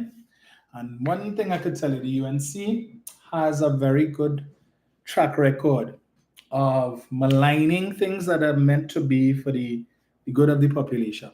All right. And you would have heard me read there that the same 4 companies that Mr. Young and the government had proposed to use was the same companies that the UNC had used for the Community Comfort Patrol, which they're telling you in their manifesto, put them back in office and they will bring it back. Right? But you know what they did? They created the narrative that the government only wanted to do this to put money in the pockets of the 1%. And so they highlighted Amalgamated, which is one of the 4 companies that I mentioned there. They say, you see, they want to give money because they pull back the prisoner transport contract from Aboud. So they want to find another way to give him back the money that he lost because they stopped the prisoner transport contract. That is what they were saying. Leave it there. You remember that? And because the population, the UNC and OWTU has successfully created in the mindset of the citizens that the 1% in this country is bad. Never mind the fact that after the government, the 1% community are the largest employers. And plenty of them who talk in that same 1% nonsense talk, working for the same 1%. But you all give the impression as if the 1% is only, that they only provide jobs that pay minimum wage. But you have some of the highest paid executives in this country working for the same 1% companies that fall under the Ansa Makal group and the Prestige Holdings group and the Agostini group and stuff, right? Persons, and the same thing, persons who belong to the African community and the East Indian community holding senior positions in these companies, not 1%ers, right? Making big money, plenty money, but we don't talk about that. And so the UNC sought to coax that because the UNC will not support anything that this government does that could contribute to dealing with the crime situation. They will not support anything that is going to contribute to bringing down the murder statistics, the home invasion statistics, nothing that could give this government a fillip in the upcoming election. So they will challenge it at every turn. And that, what I read there was in 2020, in the lead up to the general election.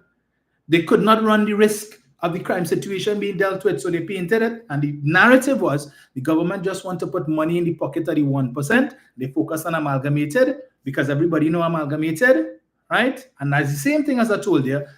The narrative was that they want to find a way for Aboud to continue to get the money that he lost out on with respect to the prisoner transport contracts. And the citizens were up in arms about that. Up in arms about that, even though that was not the case, right? Because Minister Young had to come and talk about that where they were saying that the contract was $80 million a year, and he had to clarify that it was nowhere close to any $80 million a year with respect to the prisoner transport issue, which started under Pandey. It was Pandey who started that prisoner contracting back in 1995, 96, thereabouts, and he gave the contract to the Abouds, to Mr. Aboud. But the supporters of that party don't talk about that. And it continued. Under Prasad Bisesa too, it was there. But it took Akil Rowley administration to bring it to heel. For 5 years, 3 months, and 14 days, Prasad Bissessa could have done the same thing that Keith Rowley did. She didn't do it. Instead, she continued to pay money to the same 1%. Keith Rowley stopped it. But he trying to make the rich richer. He in the back pocket of the 1%. But he doing things to take money out of the pocket of the 1%. And Prasad Bissessa maintained all the buildings she complained about that the government was renting and so on. When she came in office, why didn't she end the contracts? Why didn't she stop the lease? Not only did she not stop it, she renewed the leases.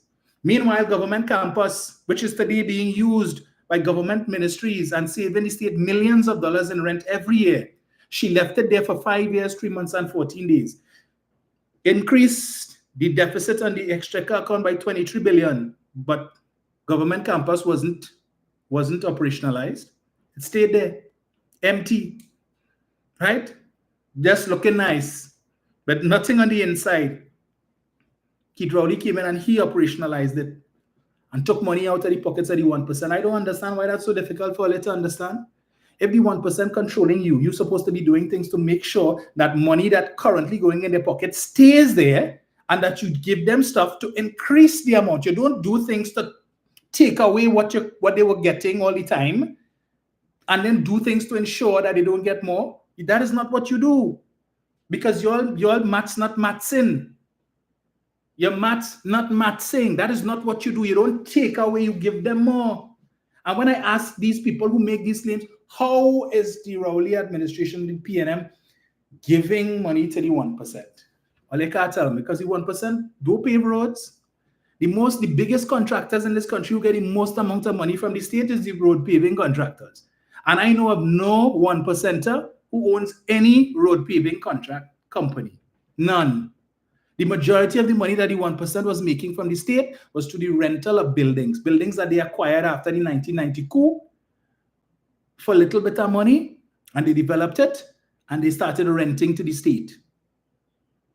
And that is where Keith Rowley hit them where it hurt. And he continues to do so.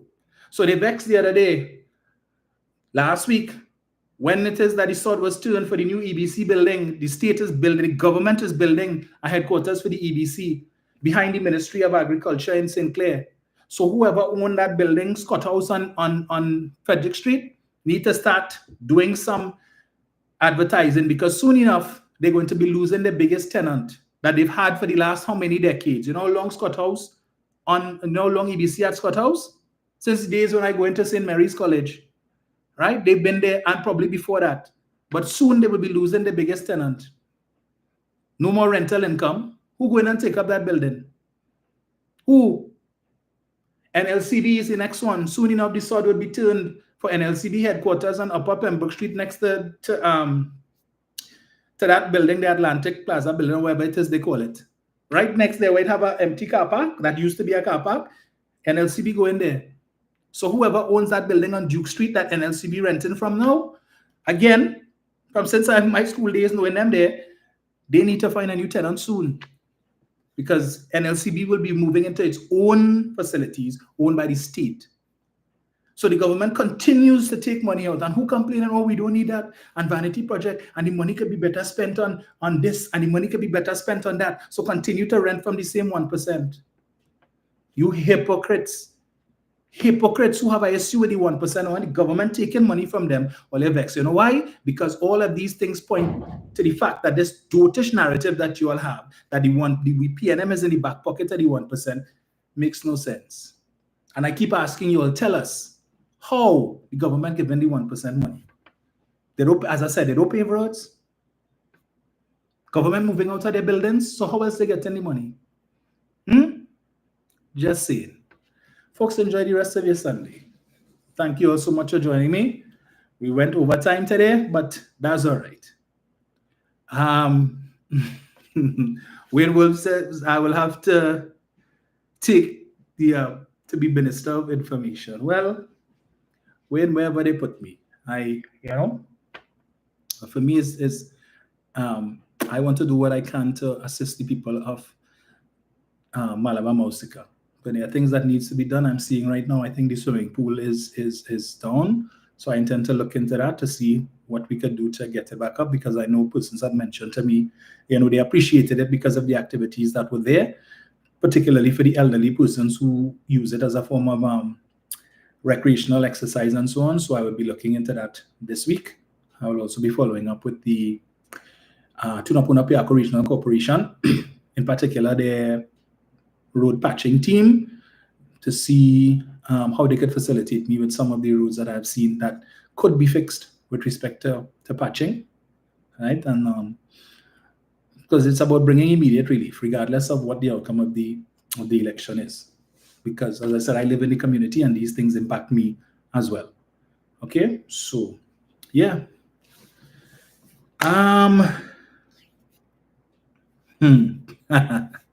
Thank you so much, Roxanne.